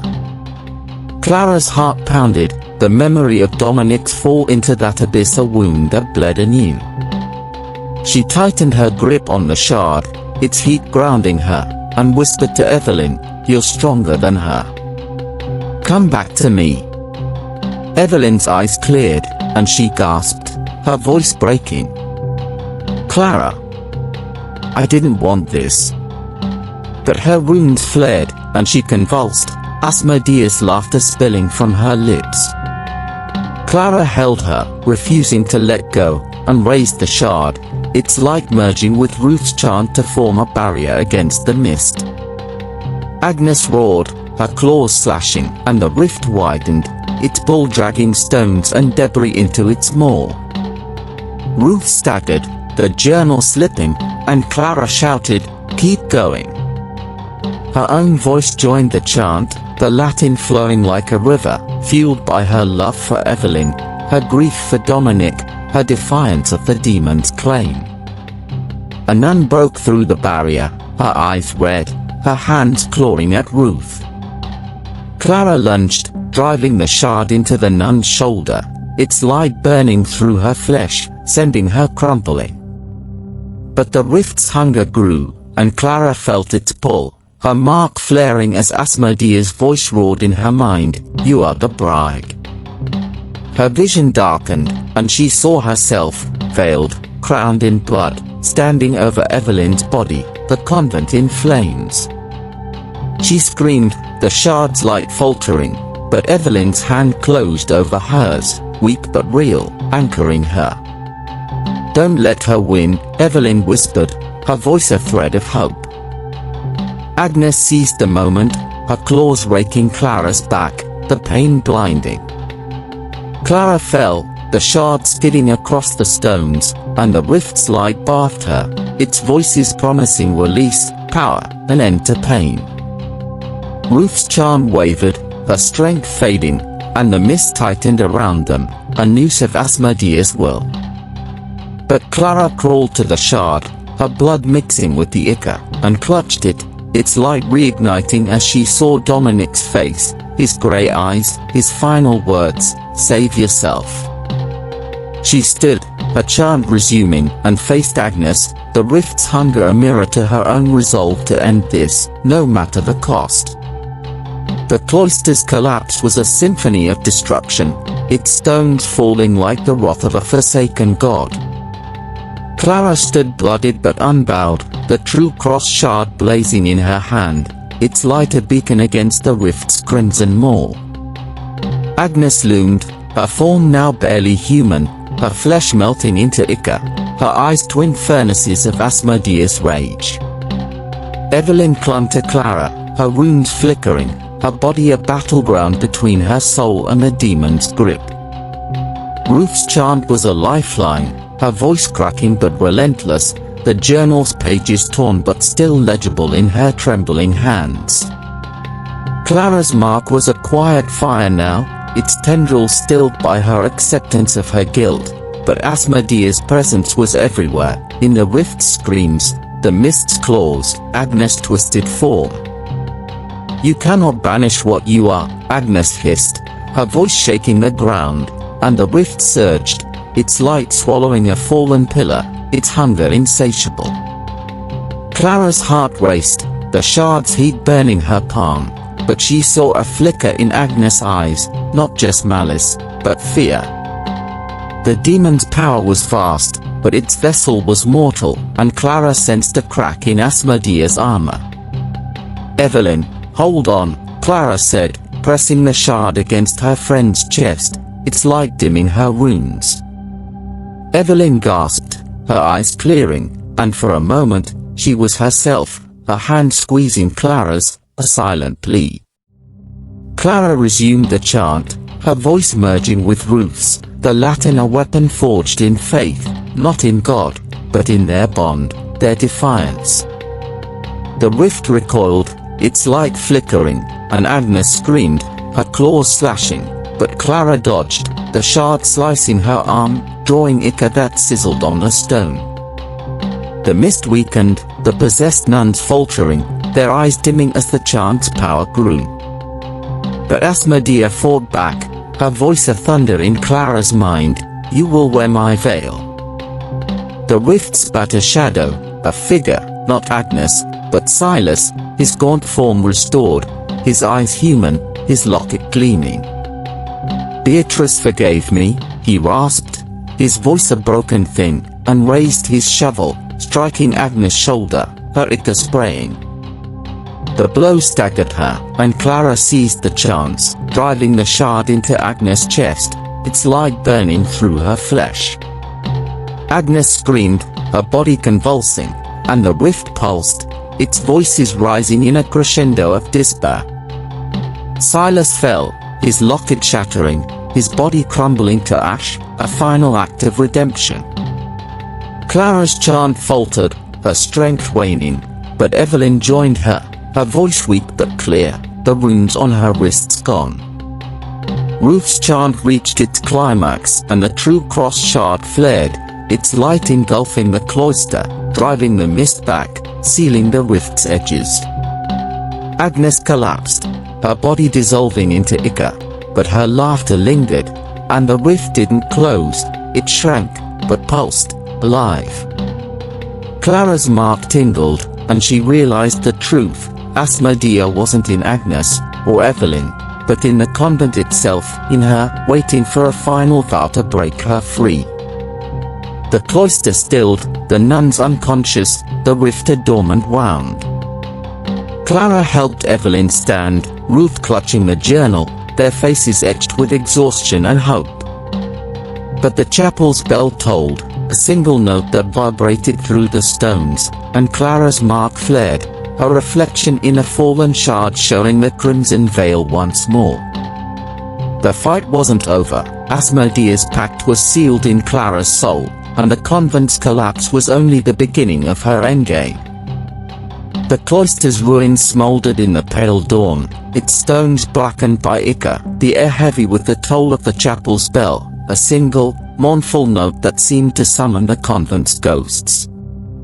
Clara stood amidst the wreckage, the true cross shard clutched in her bloodied hand, its light dim but unyielding, a fragile anchor against the mark on her arm, now a quiet ember but ever present. Evelyn leaned against her, her wounds gone, her face etched with exhaustion and guilt, her eyes avoiding Clara's, as if ashamed of the demon's hold.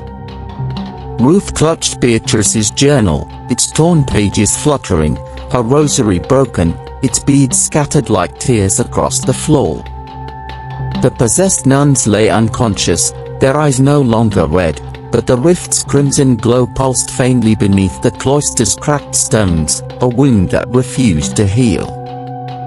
Clara's heart was a battlefield, grief for Dominic, betrayal by Evelyn, and the chilling truth that Asmodea's essence lingered, not in Agnes' fallen form, but in the convent's bones, in her own marked soul. The bell tolled again, its vibration shaking the ground, and Clara's mark tingled, her reflection in a shattered mirror shard showing the crimson veil, its edges alive with blood. "We're not done," she said, her voice steady despite the fear clawing at her chest. "The rift's still open." Evelyn's voice was a whisper, raw with regret. "It's my fault. I let her in." Clara squeezed her hand, her anger softened by love. "We'll fix this," she said, though the words felt hollow. Ruth pointed to the chapel, its spires looming through the fog. "The bell," she said, her voice trembling. "It's not normal. It's calling something." Clara's pulse quickened. The journal had mentioned a sanctified toll, a ritual to seal the rift, but it required a sacrifice, a soul willingly given. Dominic's face flashed in her mind, his sacrifice a wound she couldn't close, and she feared what the bell might demand. They moved toward the chapel, navigating the convent's corridors, now a labyrinth of decay, walls bleeding ichor, tapestries burning with runes, the air thick with whispers in Asmodea's tongue. The possessed nuns stirred, their hands twitching, and Clara tightened her grip on the true cross shard, its light guiding them through the shadows. The chapel's doors were ajar, its interior a void of crimson light, the altar slab cracked but pulsing, as if alive.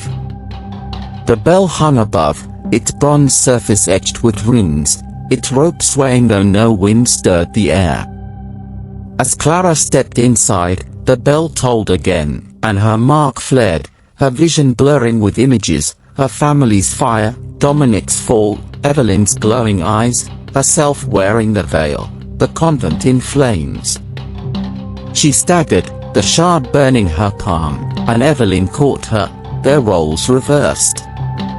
"Stay with me," Evelyn whispered, her voice fierce, and Clara nodded, her resolve hardening. Ruth opened the journal, searching for the sanctified tolls right, but the pages crumbled, as if Asmodea's will erased them. The bell's rings glowed, and a shadow formed at the altar, not Agnes, but a veiled figure, its crimson folds dripping ichor, its laughter a knife in Clara's mind. The figure raised a hand, and the unconscious nuns rose, their eyes red once more, their chants resuming. Clara swung the shard, its light driving them back, but the bell tolled louder, and the rift's glow intensified, its voices screaming for release. Evelyn grabbed the bell's rope, pulling with all her strength, but the bronze shuddered, its runes flaring, and she screamed, her hands burning. Clara lunged, pulling her away, and the veiled figure vanished, but the bell's curse was clear. It demanded a soul, and Clara feared it wanted hers, marked and broken, to seal Asmodea's victory. The chapel was a crucible of despair, its air thick with the stench of ichor and a relentless toll of the cursed bell, each note a hammer against Clara's soul. The true cross shard glowed in her hand, its light a frail shield against the rift's crimson pulse, now a gaping wound beneath the altar, its spectral hands clawing at the air. Evelyn stood beside her, her face pale but resolute, her hands blistered from the bell's rope, her guilt a mirror to Clara's own. Ruth clutched the journal's remains, her voice trembling as she pieced together the sanctified tolls right, its Latin fragmented but potent, Campana Sancta, Sigilla Portus Inferi. The possessed nuns circled, their chants a profane counterpoint, their claws gleaming in the rift's light. Clara's mark tingled, its tendrils quiet but ready to flare, and she felt Asmodea's presence, not in the veiled figure, but in the chapel stones, the bell's bronze, her own blood. The demon wasn't a single entity but a force, woven into St. Agnes' history, fed by centuries of sin.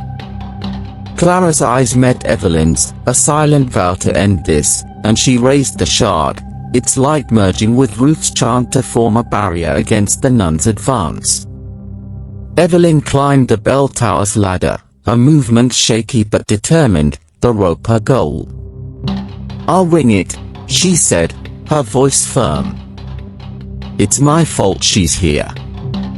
Clara's heart lurched, fear for her friend outweighing her anger. "No," she said, grabbing her arm. "We do this together." But Evelyn pulled free, her eyes fierce. "You saved me, Clara. Let me save you." She reached the rope, pulling with a cry, and the bell tolled, its runes flaring, the sound of physical force that knocked the nuns back, their screams drowned by the rift's wail. Clara joined Ruth's chant, her voice raw, the true cross shard burning her palm as its light intensified. The rift shrank, its hands retreating, but the bell's toll demanded more, a soul, a sacrifice. Clara's mark flared, and she saw the veiled figure in her mind, offering freedom, power, an end to pain. Her guilt, the fire, Dominic's death, surged, but she pushed it down, her faith in Evelyn, in herself, stronger than Asmodea's lies. The nuns lunged, their claws raking Clara's arms, and she fought back, the shard slashing, its light burning their flesh, their screams a chorus of defeat. Evelyn pulled the rope again, her hands bleeding, and the bell's toll shook the chapel, its walls cracking, the rift's light flickering. But the veiled figure reappeared, solid now, its crimson folds wrapping around Evelyn, pulling her from the ladder. Clara screamed, climbing after her, the shard in one hand, Beatrice's locket in the other, its rose a symbol of hope. She reached Evelyn, slashing the veil with the shard, its light driving Asmodea back, but Evelyn's eyes glowed red, her voice a whisper, "It has to be me." Clara's heart broke, and she clung to her friend. The bells toll a countdown to a sacrifice she couldn't accept. The rift pulsed, its hunger insatiable, and the chapel's ceiling began to collapse, stones falling like a divine curse. Ruth's chant faltered, her strength waning, and Clara took over, her voice a roar, the shards like blinding. Evelyn's hand closed over hers, guiding the shard to her chest, and Clara froze, tears streaming. "No," she whispered, but Evelyn smiled, her eyes clear, human. "You're my sister," she said, and pushed the shard in, her blood mingling with the light, the bell's final toll sealing the rift with her soul. The chapel stilled, the rift gone, but Clara's scream echoed, a wound that would never heal. The chapel was a tomb, its silence a mockery of the chaos that had consumed it. The rift was sealed, its crimson light extinguished, the altar slab reduced to rubble, the bell above now cracked, its runes dark. Clara knelt beside Evelyn's body, the true cross shard bloodied in her hand, its light gone, a relic of a sacrifice too heavy to bear. Evelyn's face was peaceful, her wounds erased, her soul the price of Asmodea's defeat, or so Clara hoped. Ruth stood frozen, the journal's pages scattered, her rosary beads crushed underfoot, her eyes haunted by the loss of another sister. Clara's mark was silent, its tendrils faded, but she felt no triumph. The convent was a husk, its walls scarred by ichor, its tapestries burned, the possessed nuns now lifeless, their bodies crumpled like discarded puppets. Dominic's absence was a void, his sacrifice a shadow that lingered in every stone, and Evelyn's death was a wound that bled with every breath. Clara's tears fell, mingling with Evelyn's blood, and she clutched Beatrice's locket, its rose a frail reminder of the fight they'd won, and lost. Ruth's voice broke the silence, barely a whisper. "Is it over?" Clara looked at the altar, the rift's absence a deceptive calm, and felt a chill. Asmodea's laughter was gone, but the convent's air was heavy, as if the demon's essence had seeped into its foundations, waiting. "I don't know," Clara said, her voice raw.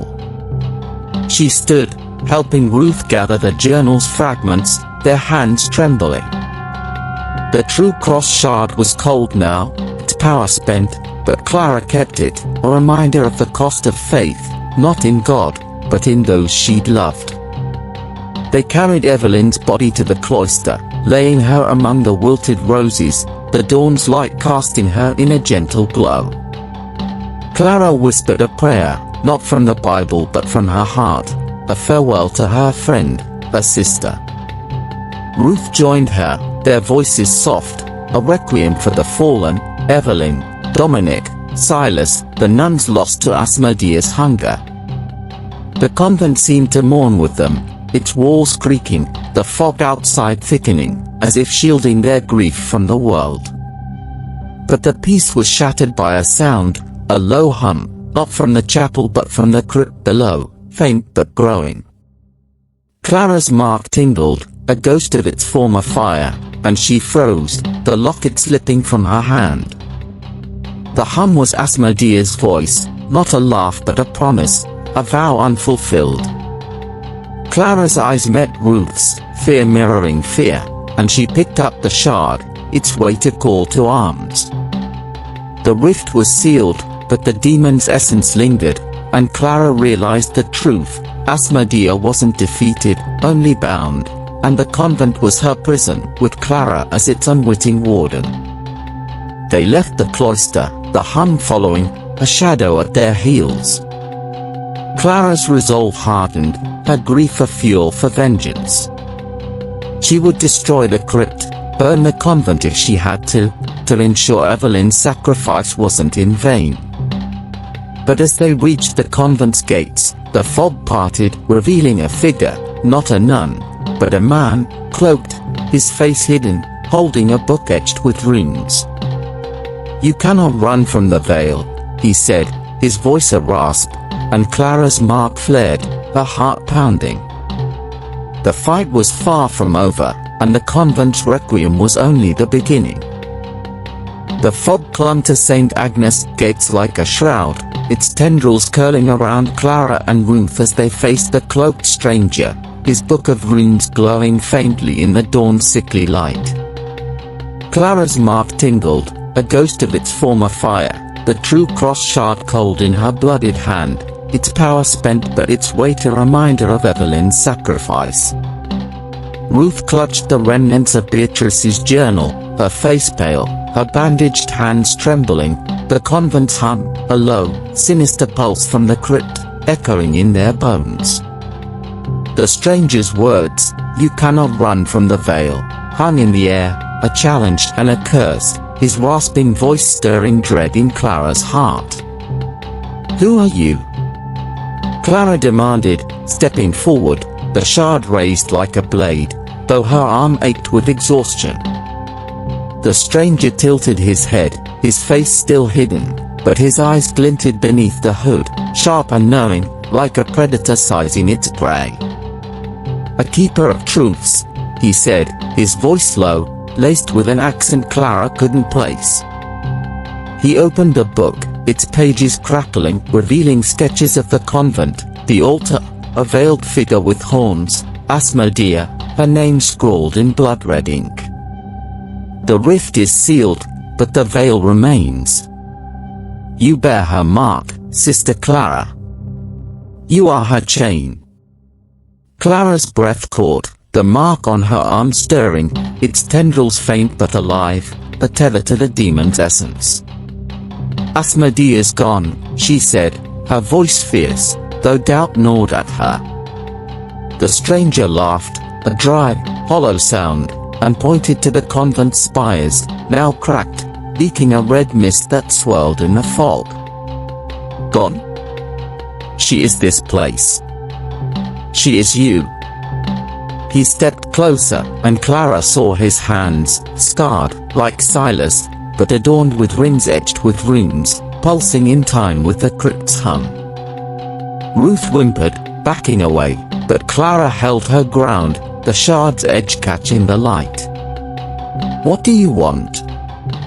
Clara asked, her voice steady despite the fear coiling in her chest.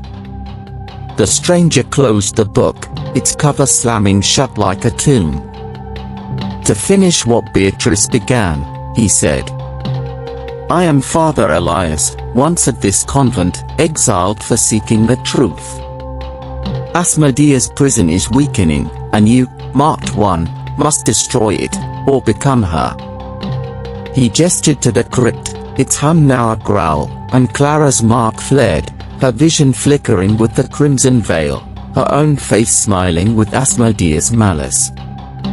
Before she could respond, the gates groaned, and shadows moved within the fog, nuns, their eyes flickering red, their hands clawing, stirred by the crypt's call. Elias drew a dagger, its blade etched with holy symbols, and nodded to Clara. "Choose now," he said, his voice urgent. "Fight, or fall." Clara's heart raced, Evelyn's face, peaceful in death, flashing in her mind, followed by Dominic's grey eyes, his sacrifice a call to action. She gripped the shard, its coldness a vow, and turned to Ruth. "Stay close," she said, and they ran, Elias leading them back into the convent, the nuns' chants a tide at their heels. The corridors were a nightmare, their walls pulsing with runes, the Ikanau River, burning the stone where it flowed. Clara's mark guided her, cursed compass, toward the crypt's heart, where the hum was loudest. Elias moved like a shadow, his dagger slashing, felling a nun with a single strike, her blood sizzling on the floor. Ruth's breath was ragged, the journal slipping from her grasp, but Clara caught it, its pages a lifeline. The stranger's vow, destroy or become, was a weight she couldn't shake, and as the crypt's entrance loomed, Clara felt Asmodea's laughter, not in her ears but in her blood, a promise of a battle she might not survive. The crypt's entrance was a maw of darkness, its stone arch cracked, leaking a red mist that pulsed with the hum now roaring in Clara's ears. The true cross shard was a dead weight in her hand, its light gone, but she clutched it, a relic of her fight, of Evelyn's sacrifice, of Dominic's love. Her mark burned, its tendrils stirring, a map of Asmodea's claim, and the convent's decay, walls weeping, floors buckling, mirrored her own fraying resolve. Ruth followed, her face ghost white, Beatrice's journal clutched like a shield, while Elias led, his rune-etched dagger glowing faintly, his cloaked form a mystery Clara couldn't trust.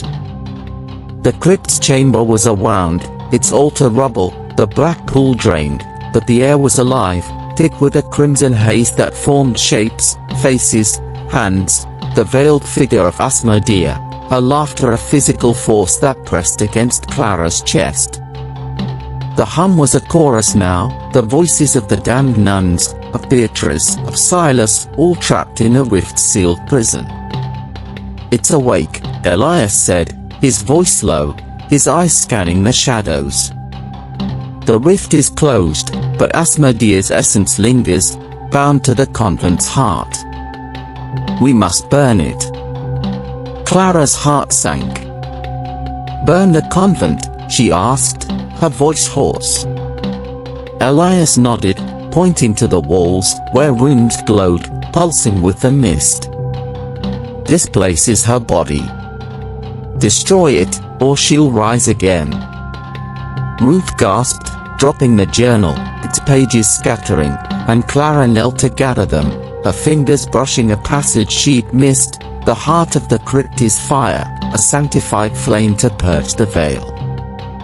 Fire, her family's death, her guilt, loomed in her mind, and she shuddered, the mark flaring, Asmodea's voice whispering, you were born in flames. Embrace them. Before Clara could respond, the mist solidified, forming tendrils that lashed at them, burning the stone where they struck. Elias slashed with his dagger, its runes flaring, dispersing the mist, but the crypt shook, and the rubble of the altar stirred, stones rising, reforming into a grotesque throne, its surface carved with screaming faces. A figure sat upon it, not Asmodea, but Agnes, her body restored, her flesh a patchwork of ichor and bone, her eyes blazing with the demon's fire. You cannot destroy what is eternal, she hissed, her voice a legion, and the mist surged, wrapping around Ruth, pulling her toward the throne. Clara lunged, grabbing Ruth's arm, the true cross shard slashing the tendrils, their ichor burning her skin. Elias chanted, his voice Latin but older, harsher, a rite Clara didn't know, and the wounds on his dagger glowed brighter, weakening the mist. Ruth screamed, her hands clawing, and Clara pulled her free, but Agnes rose, her claws slashing, forcing them back. The crypt's hum was deafening, the throne's faces screaming, and Clara's mark roared, her vision blurring with the crimson veil, her own hands dripping blood. She fought it, clutching the journal, its fire ritual her only hope, but the crypt was awakening, and Asmodea's prison was breaking. They retreated to the chamber's edge, the mist chasing, Agnes laughed her a whip.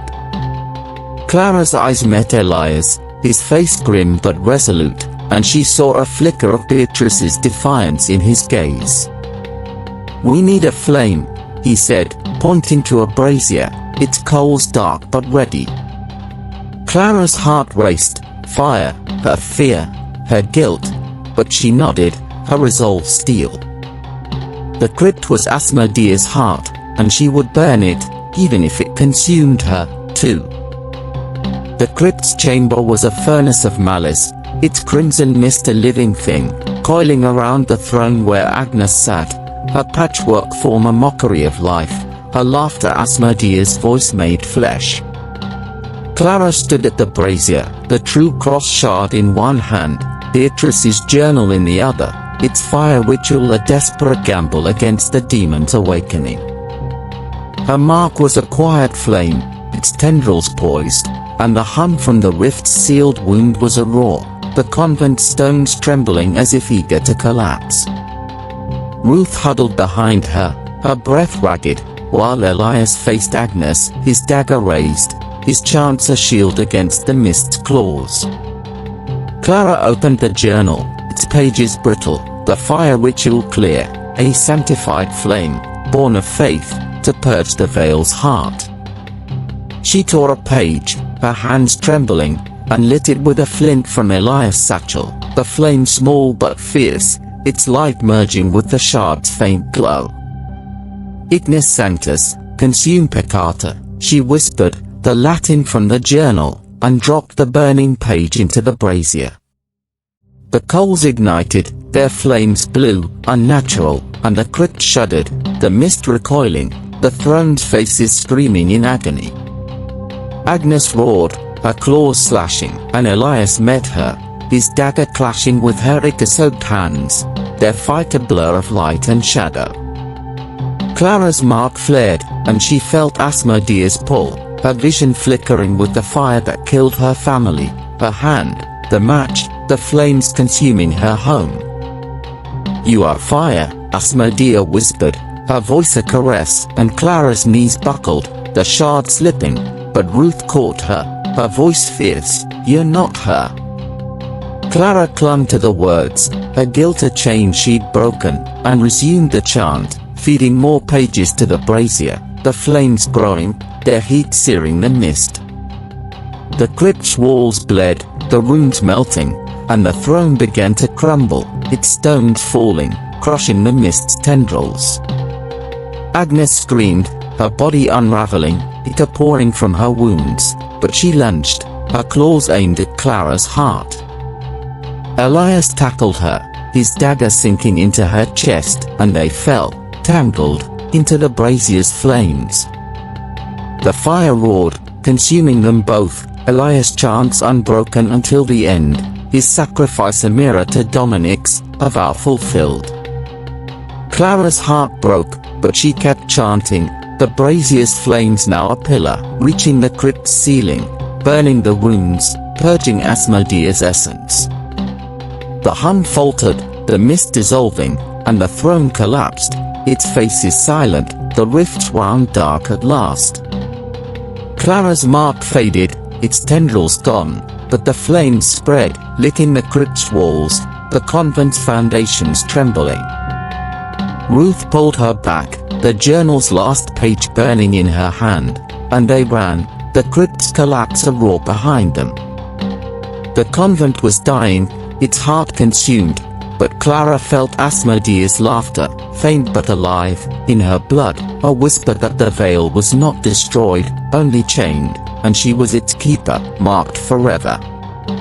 They emerged into the courtyard, the convent spires falling, the fog of crimson haze that burned in the dawn's light. Clara clutched the true cross shard, its surface cracked, and Beatrice's locket, its rose a vow of defiance. The convent was a pyre, but Asmodea's essence lingered, and Clara's fight was far from over. She turned to Ruth, their faces streaked with ash, and nodded toward the horizon, a world beyond the veil, where she would hunt the demon's shadow, no matter the cost. The courtyard of St. Agnes was a pyre, its stones scorched black, the fog a crimson haze that burned in the dawn's feeble light. Clara stood with Ruth, the true cross shard cracked in her blooded hand, its surface etched with the weight of their losses, Dominic's sacrifice, Evelyn's soul, Elias' final stand. Beatrice's locket hung around her neck, it rose a silent vow of defiance, but the convent's collapse offered no peace. The crypt's hum was gone, its heart burned, yet Clara's mark tingled, a faint ember beneath her skin, a whisper that Asmodea's essence lingered, chained but not destroyed, its prison now her own soul.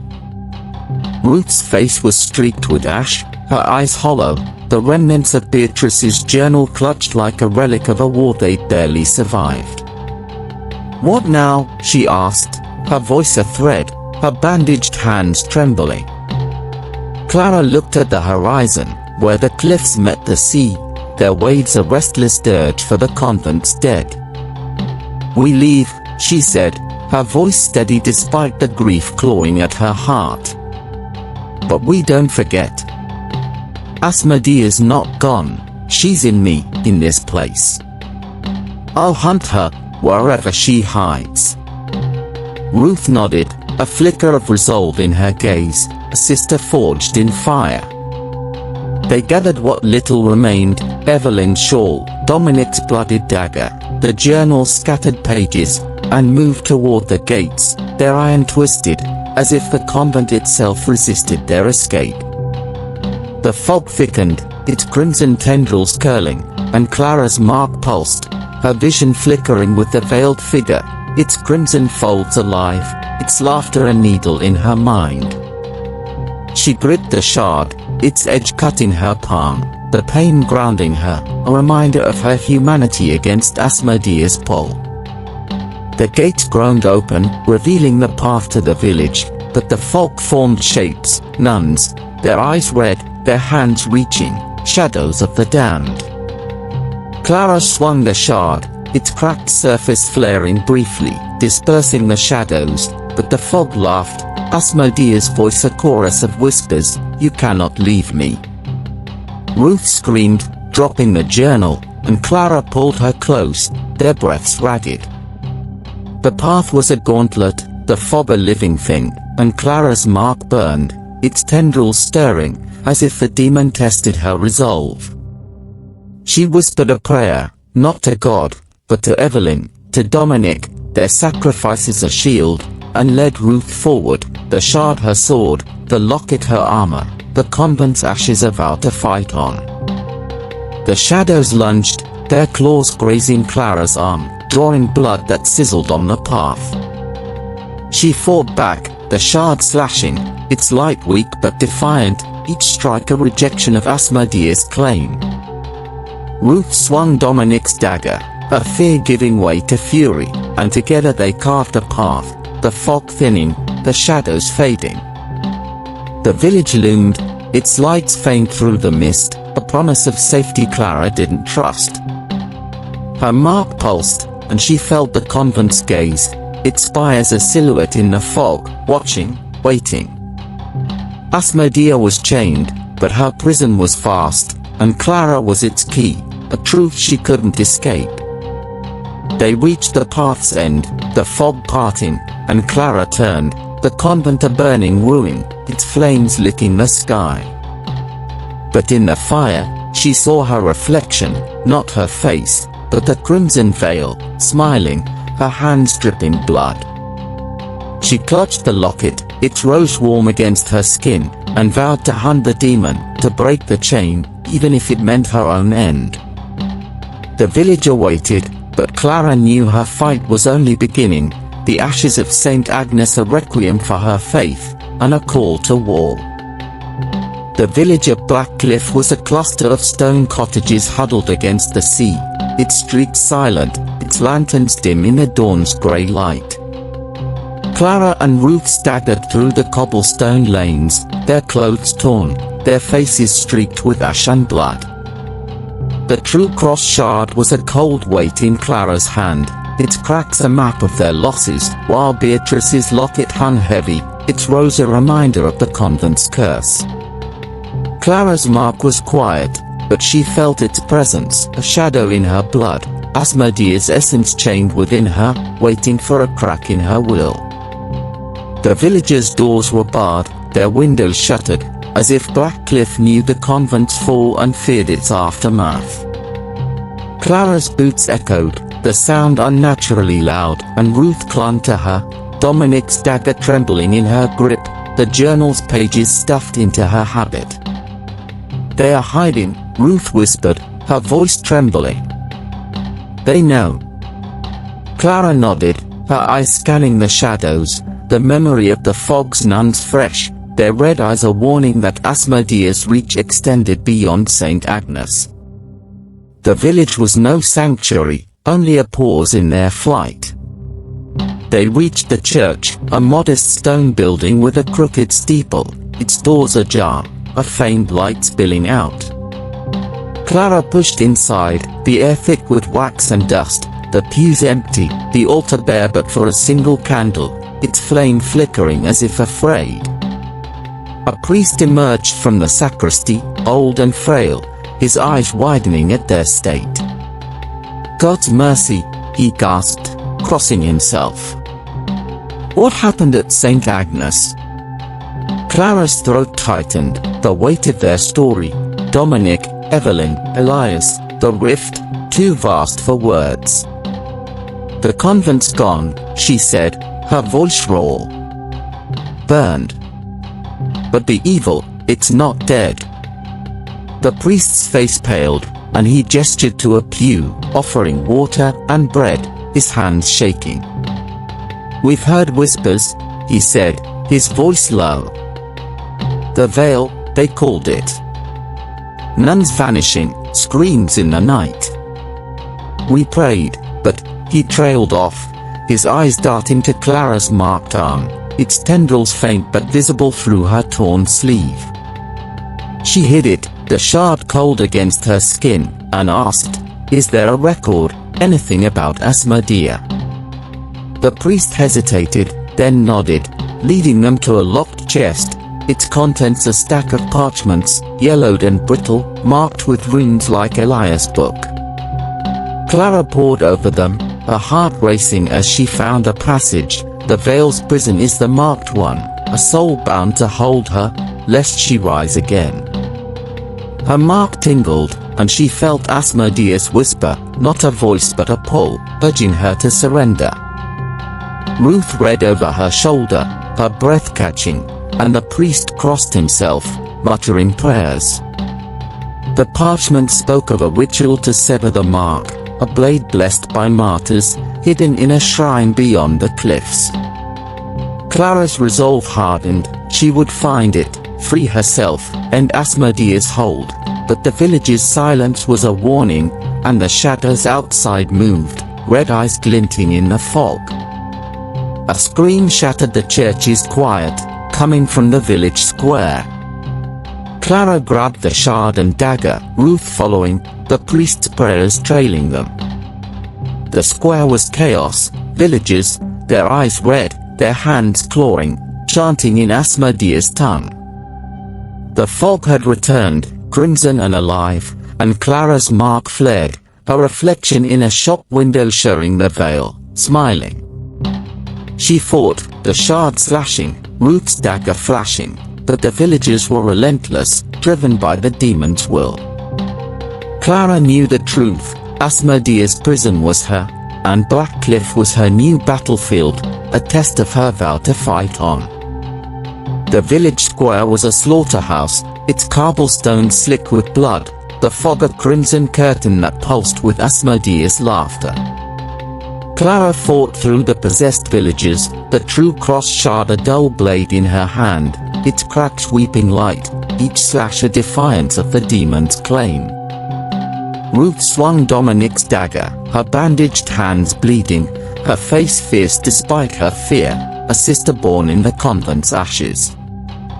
Clara's mark burned, its tendrils stirring, a map of Asmodea's prison within her soul, and the veiled figure loomed in every reflection, windows, puddles, the villagers' glowing eyes, smiling, waiting.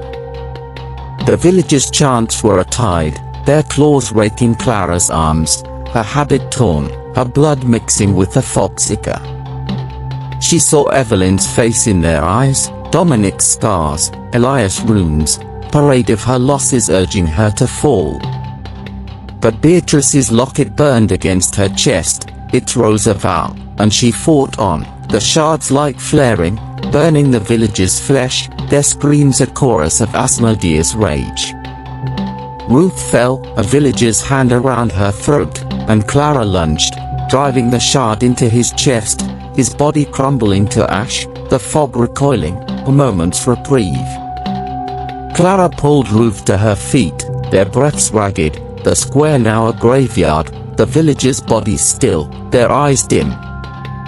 The fog thickened, forming a wall, and Clara's mark roared, her vision blurring with the veiled figure, its hands reaching, its voice a command, "Wear me."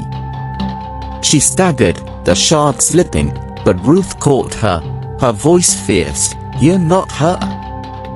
Clara clung to the words, her guilt, her grief, her love for her fallen friends a shield, and she stood, the locket warm, the shard steady, her resolve iron. The fog parted, revealing the cliffs, the sea beyond a restless beast, and Clara saw it, a shrine, carved into the rock, its entrance glowing with a faint holy light, the blade of martyrs within. "There," she said, pointing, and Ruth nodded, their eyes meeting, a vow unspoken. They ran, the fog chasing, its shadows forming nuns, villagers, the veiled figure, all chanting Asmodea's name. Clara's mark was a fire, but she embraced it, a chain she'd break, not wear. The shrine loomed, its doors sealed with runes, and Clara raised the shard, its light cutting through, the locket's rose glowing, a key to her freedom. A final shadow rose, the veiled figure, solid now, its crimson folds alive, its face her own, twisted, crowned in blood. "You are mine," it said, its voice her own, and Clara's mark screamed, her body trembling, the shard heavy, the locket burning. She saw her family's fire, Dominic's fall, Evelyn's smile, Elias' flames, and knew the truth. Asmodea's prison was her soul, her guilt, her fear, but her love was stronger. She slashed the shard, its light blinding, and the figure screamed, dissolving, the fog burning away, the shrine's doors opening, the blade within calling. Clara stepped forward, Ruth at her side, the village silent, the convent's ashes behind them. The blade of martyrs gleamed, its edge promising release, but Clara's mark pulsed, a final whisper of Asmodea's vow. She clutched the locket, it rose her faith, and vowed to sever the mark, to hunt the veil, to honor her fallen. The shrine's light bathed her, and she felt their presence, Evelyn, Dominic, Elias, Beatrice, a chorus of defiance. The fight was hers, the marked one's vow, and she would carry it beyond the cliffs, into a world where the veil waited, chained but never broken. The cliffs of Black Cliff loomed like sentinels over the churning sea, their jagged edges cutting through the crimson fog that lingered from St. Agnes' fall. Clara stood at the shrine's entrance, carved into the rock face, its stone arch glowing with a faint holy light that pulsed in time with her heartbeat. The true cross shard hung at her side, cracked and cold, a relic of her losses, Dominic's sacrifice, Evelyn's soul, Elias' flames. Beatrice's locket rested against her chest, it rose a vow of defiance, but her mark, now a faint scar across her arm, tingled, a reminder that Asmodea's essence was chained within her, a prison she carried in her blood. Ruth stood beside her, clutching Dominic's dagger, her face streaked with ash, her eyes reflecting the shrine's light, fragile hope in the wake of their war. The village of Black Cliff lay silent behind them, its square a graveyard of possessed corpses, their red eyes dim, the fog's crimson tendrils burned away by Clara's final stand. The parchments from the church had led them here, to the shrine of martyrs, where a blade, blessed by saints, forged to sever Asmodea's mark, awaited. Clara's resolve was iron, but her heart was a ruin, each step toward the shrine a battle against the demon's whisper, "You are mine." She touched the locket, feeling Evelyn's smile, Dominic's grey eyes, and pushed forward, the shard await, the dagger in Ruth's hand a promise of protection. The shrine's doors were sealed with runes, not Asmodea's but older, etched with crosses and Latin prayers, their edges warm under Clara's fingers. She pressed the true cross shard against them, its cracks flaring briefly, and the stone groaned, parting to reveal a narrow passage, its walls slick with seawater, its air heavy with the scent of salt and sanctity. The light within pulsed, guiding them deeper, but Clara's mark stirred, and the shadows moved, forming fleeting shapes, nuns, villagers, a veiled figure smiling with her own face. "Stay close," she whispered to Ruth, her voice steady despite the chill creeping up her spine. The passage descended, its walls narrowing, the light growing brighter, a beacon that felt both holy and perilous. Clara's boot slipped on the wet stone, and Ruth steadied her, their bond a lifeline in the shrine's oppressive silence. The parchments had warned of trials, tests of faith, of will, to claim the blade, and Clara braced herself, her guilt, her grief, her love for her fallen friends a shield against Asmodea's pull. The passage opened into a chamber, its ceiling lost in darkness, its floor a mosaic of saints, their eyes glowing, watching. At the center stood a pedestal, holding a silver blade, its hilt carved with martyrs' faces, its edge gleaming with a light that burned Clara's mark. She approached, her heart pounding, but the mosaic shifted, its saints rising, their stone hands grasping, their voices a chorus, who dares claim the blade? Clara's mark flared, and a veiled figure appeared, not in the shadows but in her mind, its crimson folds alive, its voice her own, "You cannot sever me." She staggered, the shard falling, and Ruth screamed, the dagger slashing at the air, dispersing a mist that coiled from the mosaic. The saint's eyes glowed red, and Clara knew the truth, the shrine was sanctified, but Asmodea's essence had tainted it, her prison extending even here, a final trap to claim her soul. Clara grabbed the shard, its light weak but defiant, and faced the pedestal, the blade calling, its light a promise of freedom. The saints lunged, their stone claws raking her arms, and Ruth fought beside her, the dagger flashing, their breaths a desperate rhythm. Clara's mark burned, but she reached for the blade, her fingers brushing its hilt, the light searing her skin, a judgment of her worth. The veiled figure screamed, and the chamber shook, the mosaic cracking, the shrine's call a test she would face, even if it meant her end. The shrine's chamber was a crucible of light and shadow, its mosaic sense alive, their stone forms twisting, their glowing eyes a judgment that pierced Clara's soul. The silver blade gleamed on its pedestal, its martyr-carved hilt a beacon of release, but Clara's mark roared, its tendrils stirring beneath her skin, Asmodea's voice a serpent in her mind, "You are not worthy." The true cross shard burned in her hand, its crack sweeping a faint light, and Beatrice's locket was a fire against her chest, a reminder of her vow to sever the demon's chain. Ruth fought beside her, Dominic's dagger slashing, her bandaged hands bleeding, her face fierce despite the terror in her eyes.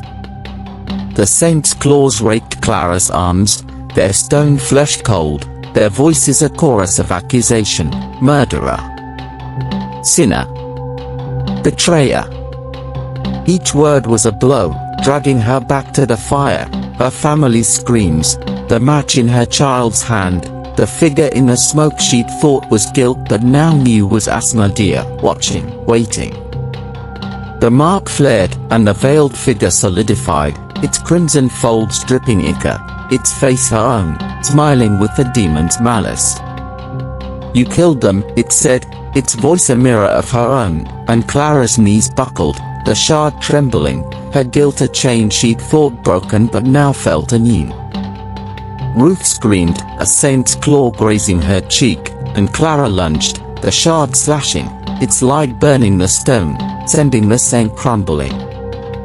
"You're not that child," Ruth shouted, her voice cutting through the demon's lies, and Clara clung to it, her love for Ruth, for Evelyn, for Dominic a shield. The chamber's walls pulsed, rooms glowing, not Asmodea's, but the shrine's, a test of faith, of truth. The veiled figure laughed, its hands reaching, and Clara's vision blurred, the chamber fading, replaced by her childhood home, flames licking the walls, her parents' faces twisted in agony, accusing her. Clara! Ruth's voice was a lifeline, and Clara fought back, the shard raised, its light merging with the locket's warmth. "I'm sorry," she whispered, not to Asmodea but to her family, her tears falling, mingling with her blood. The flames vanished, the chamber returning, and the veiled figure recoiled, its laughter faltering. The saint's attack slowed, their eyes dimming, and Clara reached the pedestal, her hand closing over the blade's hilt. Its light seared her mark, a fire that burned not her flesh but her soul, stripping away her guilt, her fear, leaving only her will, her love, her defiance. The chamber shook, the mosaic cracking, the saints collapsing into dust, their voices silent.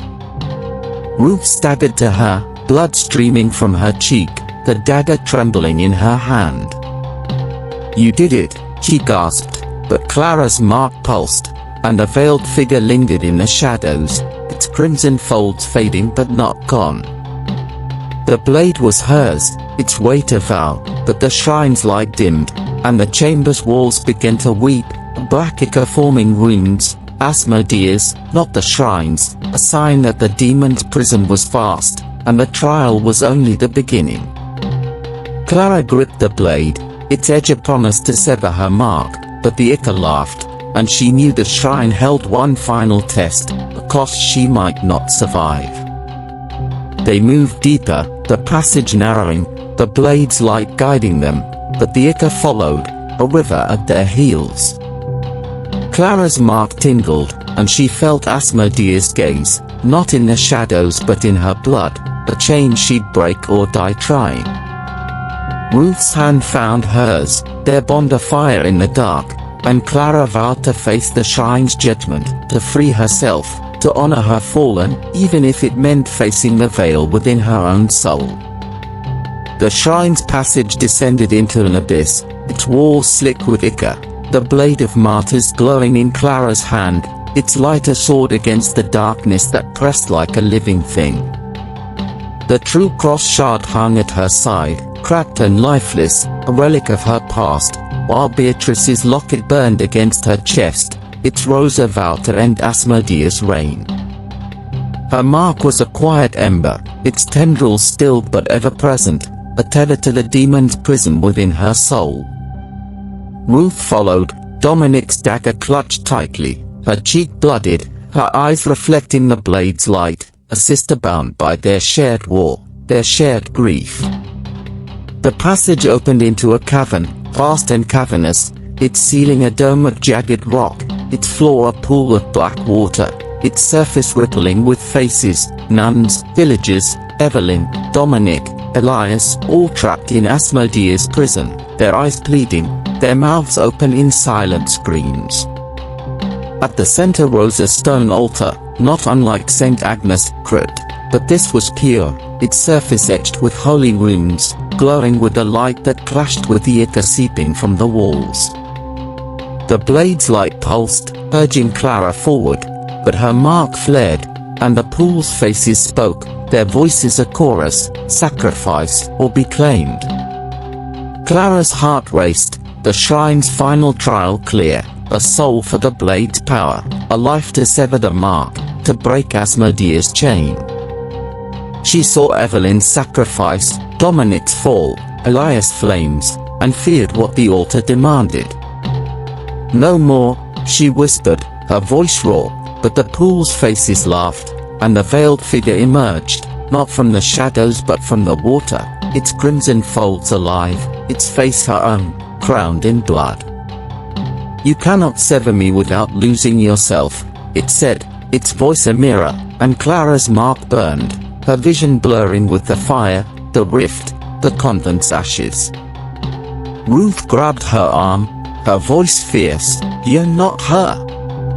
The dagger flashed, slashing the air, dispersing the figure's folds, but the pool surged, its black water rising, tendrils wrapping around Ruth's legs, pulling her toward the altar. Clara screamed, lunging, the blade of martyrs slashing, its light burning the tendrils, freeing Ruth. They stumbled to the altar, its runes flaring, and Clara placed the blade upon it, its light merging with the stone, a holy fire that burned the ichor, the pool's faces screaming in agony. But the altar demanded more, its runes pulsing, a voice, not Asmodea's, but the martyrs, echoing, a heart for freedom. Clara's mark roared, and she saw the truth. The sacrifice wasn't Ruth, but her own soul, her life to sever the mark, to chain Asmodea forever. She raised the blade, its edge against her marked arm, ready to strike, but Ruth grabbed her, tears streaming. "Don't," she pleaded, and Clara's heart broke, her love for Ruth, for her fallen, a fire stronger than the demons. The veiled figure laughed, its folds wrapping the cavern, and Clara's vision darkened, the pool's faces rising, their hands pulling her toward the altar, the blades light a judgment she couldn't escape. She fought, the blade slashing, its light blinding, and the faces recoiled, but the altar's runes glowed brighter, and Clara felt a pull, not Asmodea's, but the martyrs, offering a choice, her life, or the demon's freedom. She clutched the locket, it rose a vow, and faced the veiled figure, her own face, her own fear. "I am not you," she said, her voice a roar, and drove the blade into the altar, not her arm, its light exploding, the pool draining, the faces silent. The cavern shook, the ichor burning, and Clara's mark screamed, but she stood, Ruth at her side, the shrine's abyss a test she'd passed, or so she thought, as Asmodea's laughter echoed, a final vow unbroken. The shrine's cavern trembled, its walls scorched by the blade of martyr's blinding light, the black pool drained, its spectral faces silenced, but Asmodea's laughter lingered, a venomous thread woven into Clara's blood. She stood before the altar, the blade embedded in its stone, its martyr-carved hilt warm under her trembling fingers, its edge stained with her own blood where it had grazed her marked arm. The true cross shard lay at her feet, cracked and lifeless, while Beatrice's locket burned against her chest, it rose a fragile vow against the demon's prison within her soul.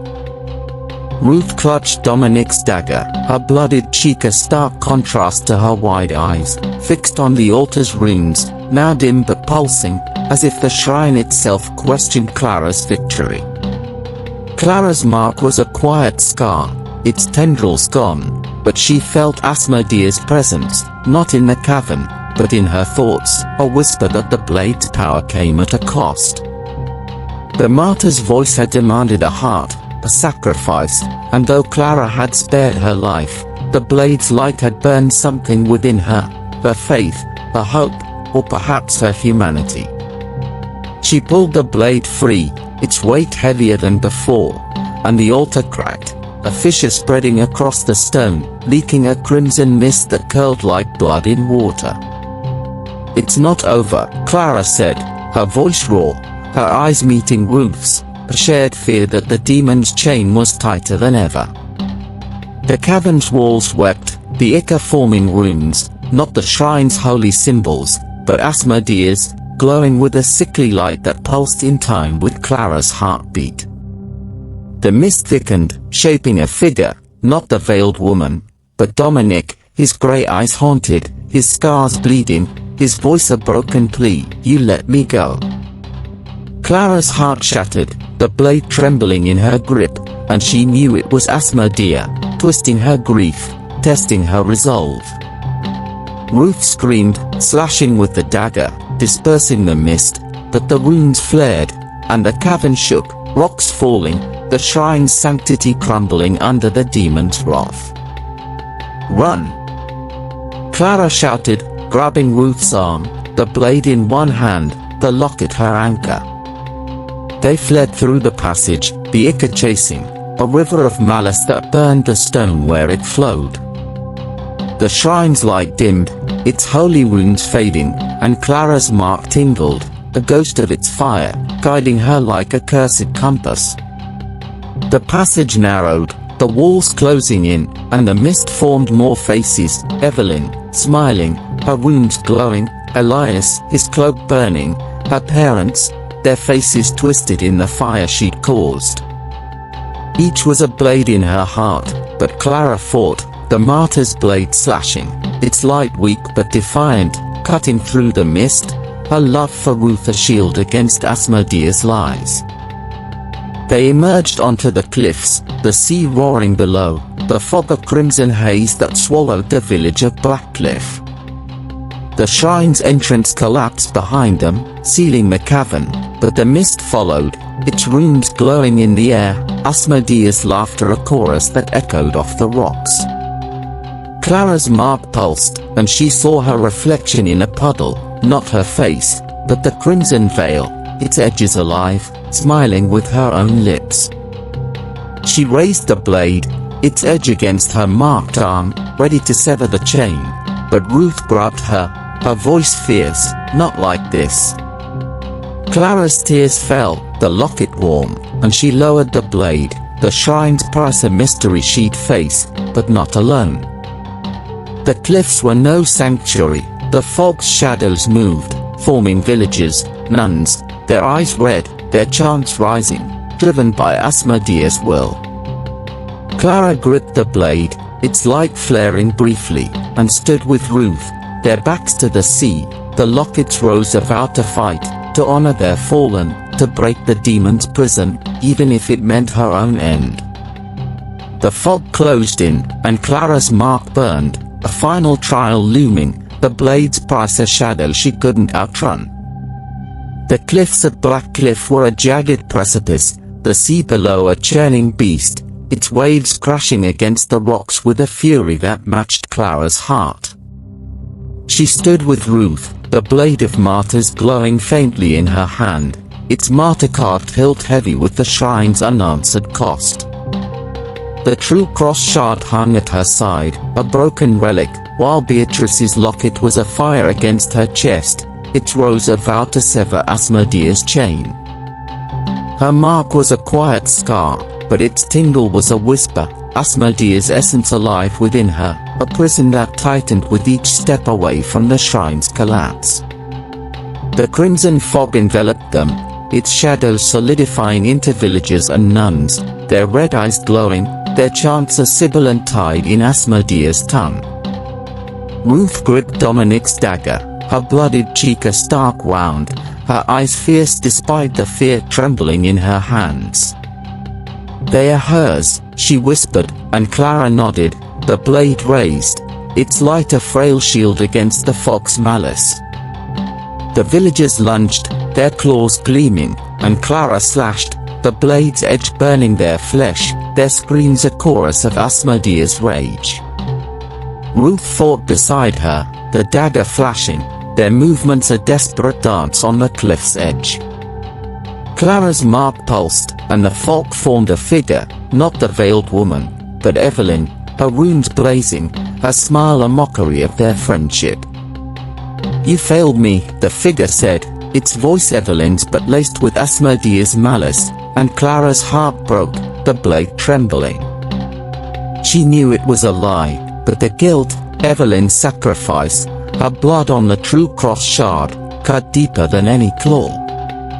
Ruth screamed, driving the dagger into the villager's chest, and Clara slashed the figure, its form dissolving into mist, but the chants grew louder, the fog tightening, a noose around their souls. The cliff's edge crumbled, rocks falling into the sea, and Clara's mark flared, her vision blurring with images, St. Agnes burning, Dominic's fall, Evelyn's smile, her own face veiled in crimson, crowned in blood. Asmodea's voice roared, "You cannot sever me." Clara staggered, the blade heavy, but Ruth's hand found hers, their bond afire in the dark. "You're not alone," Ruth said, her voice steady, and Clara clung to it, her love for her fallen a shield. She raised the blade, its light flaring, and struck a nun, her body crumbling to ash, the fog recoiling, a moment's reprieve.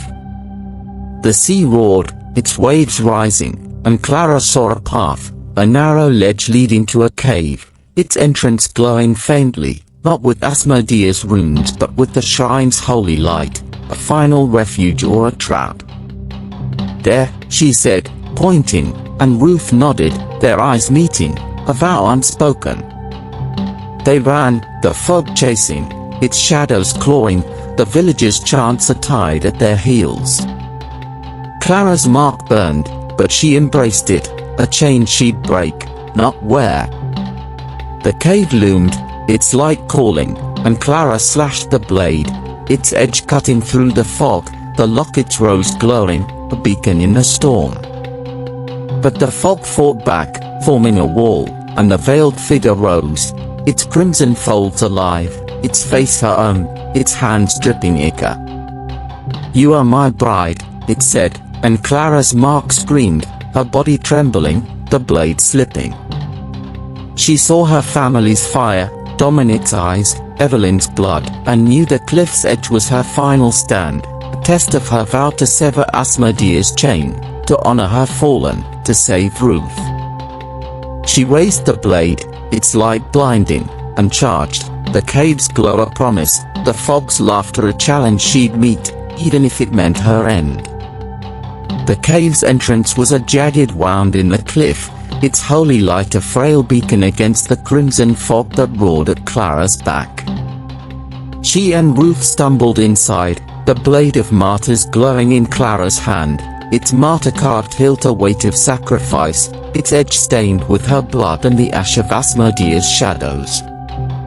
The true cross shard hung useless at her side, while Beatrice's locket burned against her chest, its rose a vow to break the demon's prison within her soul.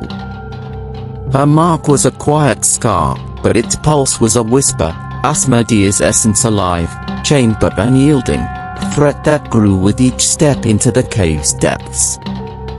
The cave was a cathedral of stone, its walls etched with holy runes, their glow clashing with the ichor that seeped from cracks, forming Asmodea's symbols, pulsing with malice. The air was thick with salt and blood, the sea's roar a distant echo, the cave's silence a judgment that pressed against Clara's heart.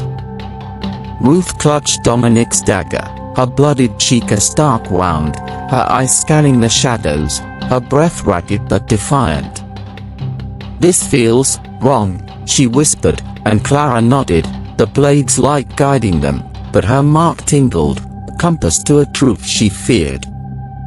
The cave deepened, its floor sloping toward a pool, not black like the crypts, but clear, its surface reflecting not their faces but the convent's ruins, St. Agnes burning, its spires falling.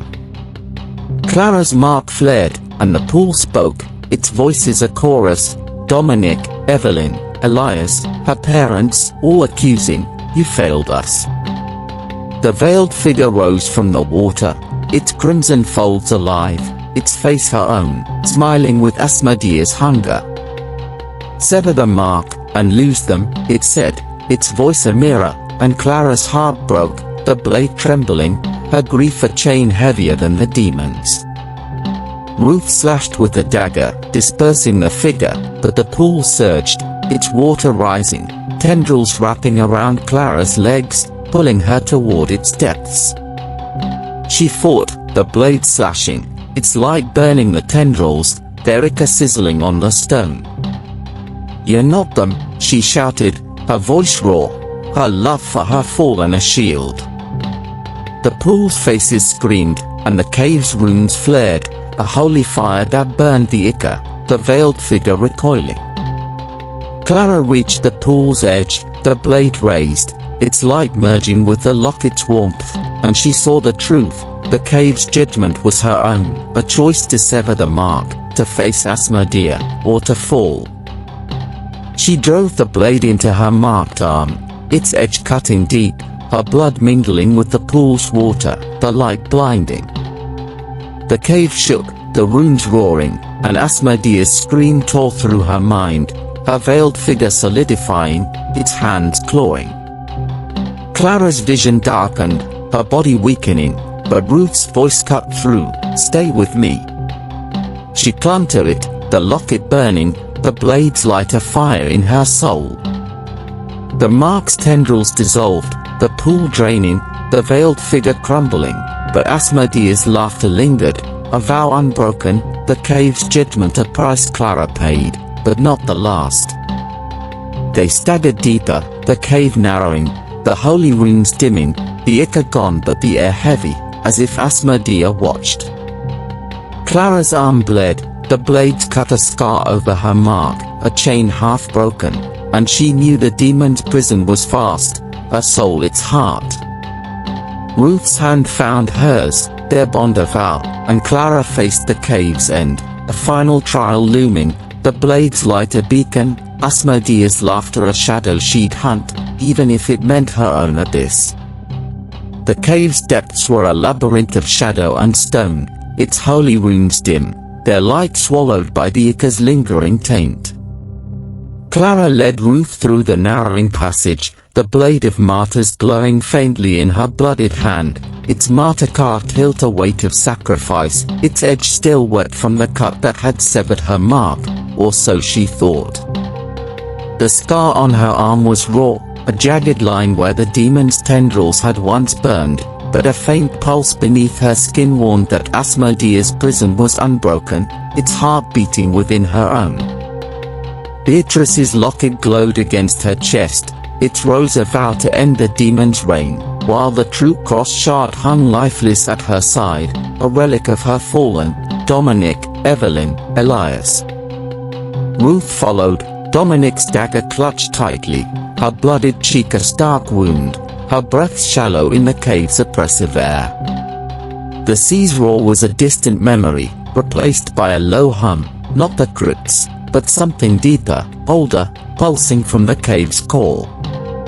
"It's still here," Ruth whispered, her voice trembling, and Clara nodded, the blade's light guiding them, but her scar tingled, a compass to Asmodea's final stronghold.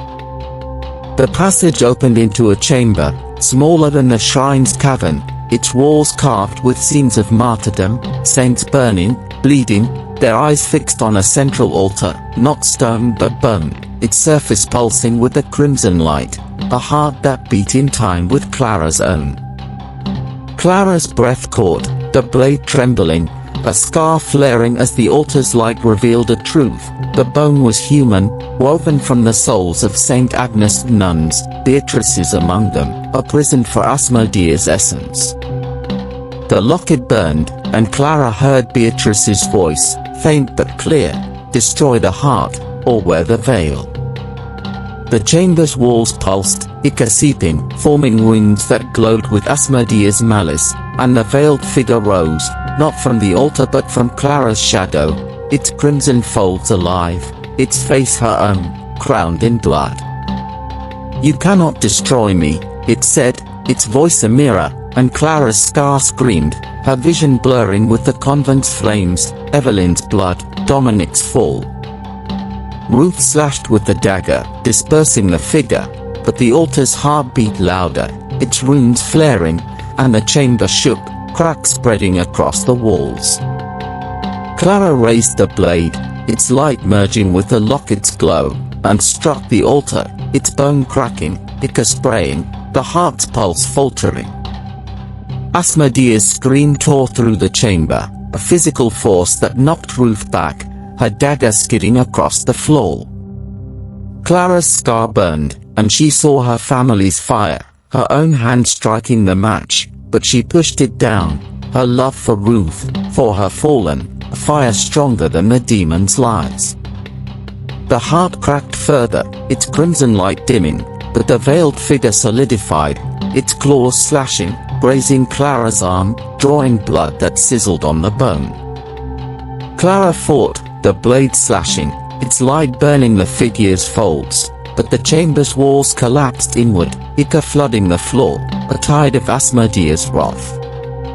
Ruth scrambled to her feet, grabbing the dagger, and joined Clara, their blades a duet against the demon's shadow. The heart's pulse weakened, and Clara struck again, the blade sinking deep, the locket's rose flaring, Beatrice's voice chanting through it, a banishment rite that shook the chamber to its core. But Asmodea fought back, her laughter a whip, the veiled figure merging with Clara's shadow, its voice in her mind, "You are my heart." Clara's scar roared, and she felt the demon's pull, her own hands trembling, the blade heavy, ready to turn on herself. Ruth's voice cut through, fierce and desperate, "You're Clara." The chamber's collapse accelerated, rocks falling, the ichor rising, and Clara struck the heart one final time, its bone shattering, the crimson light extinguished, Asmodea's scream fading, but the laughter lingered, a vow unbroken, the cave's heart destroyed, but at a cost Clara couldn't yet see. The chamber was a ruin, its bone altar shattered, its crimson light gone, the ichor draining into cracks that swallowed Asmodea's runes. Clara stood panting, the blade of martyr's bloodied in her hand, its light dim but steady, a testament to her defiance. Her scar was silent, the mark's tendrils severed, but her heart pounded with a truth she couldn't ignore. Asmodea's essence was chained, not destroyed, its prison now her soul, her blood, her every breath. Beatrice's locket was warm against her chest, its rose a vow fulfilled, but the true cross shard at her side was dust, a relic of a faith she'd lost. Ruth leaned against her, Dominic's dagger trembling in her bloodied hands, her cheek a raw wound, her eyes wide with a mix of relief and fear. The chamber's silence was deceptive, the hum gone, but the air was heavy, as if the cave mourned its own destruction. "Is she gone?" Ruth asked, her voice a whisper, and Clara shook her head, her gaze fixed on the altar's rubble, where a faint crimson glow pulsed, a heartbeat too weak to rise but too stubborn to die. "She's chained," Clara said, her voice raw, "but I'm her prison. I'll carry her, always." Ruth's hand found hers, their bond afire in the dark, and Clara clung to it, her love for Ruth, for her fallen, a shield against the demon's lingering whisper. They moved toward the passage, the cave's walls crumbling, rocks falling like a divine curse. The locket glowed, guiding them, but Clara's scar tingled, a ghost of its fire, and she saw flashes, Saint Agnes burning, Evelyn's smile, Dominic's grey eyes, her own face veiled in crimson, smiling. Asmodea's voice was faint, a promise, "I am eternal." Clara's heart raced, the blade heavy, and she knew the truth, the demon's chain was her life, her will, a burden she'd carry beyond the cave, beyond Black Cliff, into a world that didn't know the veil's hunger. The passage collapsed behind them, sealing the chamber, and they emerged onto the cliffs, the sea roaring below, the crimson fog gone, the dawn's light clear but cold. The village of Black Cliff was a silhouette, its church steeple a broken cross, its silence a requiem for their wall. Clara's scar was quiet, but she felt Asmodea's gaze, not in the fog but in her blood, a chain she'd broken but not escaped. She turned to Ruth, their faces streaked with blood and ash, and handed her the blade, its light a vow. "If I falter," she said, her voice steady, "use it." Ruth's eyes widened, but she nodded, a sister bound by their shared scars. The cliffs were a crossroads, the sea a path to freedom, but Clara's mission was clear, she'd hunt Asmodea's shadows, expose the church's complicity, carry the demon's prison until her last breath. They descended toward the village, the locket warm, the blade's weight a reminder of their cost. But as they reached the path, a shadow moved, not a villager, but a figure cloaked in black, its face hidden, holding a book etched with runes, its voice a rasp, "The veil waits." Clara's scar flared, and she raised the blade, her heart pounding, the demon's chain a vow she'd face, but not alone. The figure vanished, the fog stirring, and Clara's vision blurred, her reflection in a puddle showing not her face, but the crimson veil, its smile her own. She clutched the locket, its rose afire, and led Ruth forward, the village a new battlefield, Asmodea's laughter a shadow in her soul, a chain she'd carry, but never wear. The sea roared, and Clara vowed to fight, to honor her fallen, to break the veil, even if it meant her own end. The village of Blackcliff was a ghost, its streets empty, its cottages scarred by the fog's crimson touch, their windows dark as if the world had turned its back. Clara and Ruth walked through the silence, the blade of martyrs in Ruth's hands, its light dim but steady, a vow Clara had entrusted to her sister in arms. Clara's scar was a quiet line, the mark severed, but Asmodea's essence pulsed within her, a prison she carried in her blood, her breath, her every step.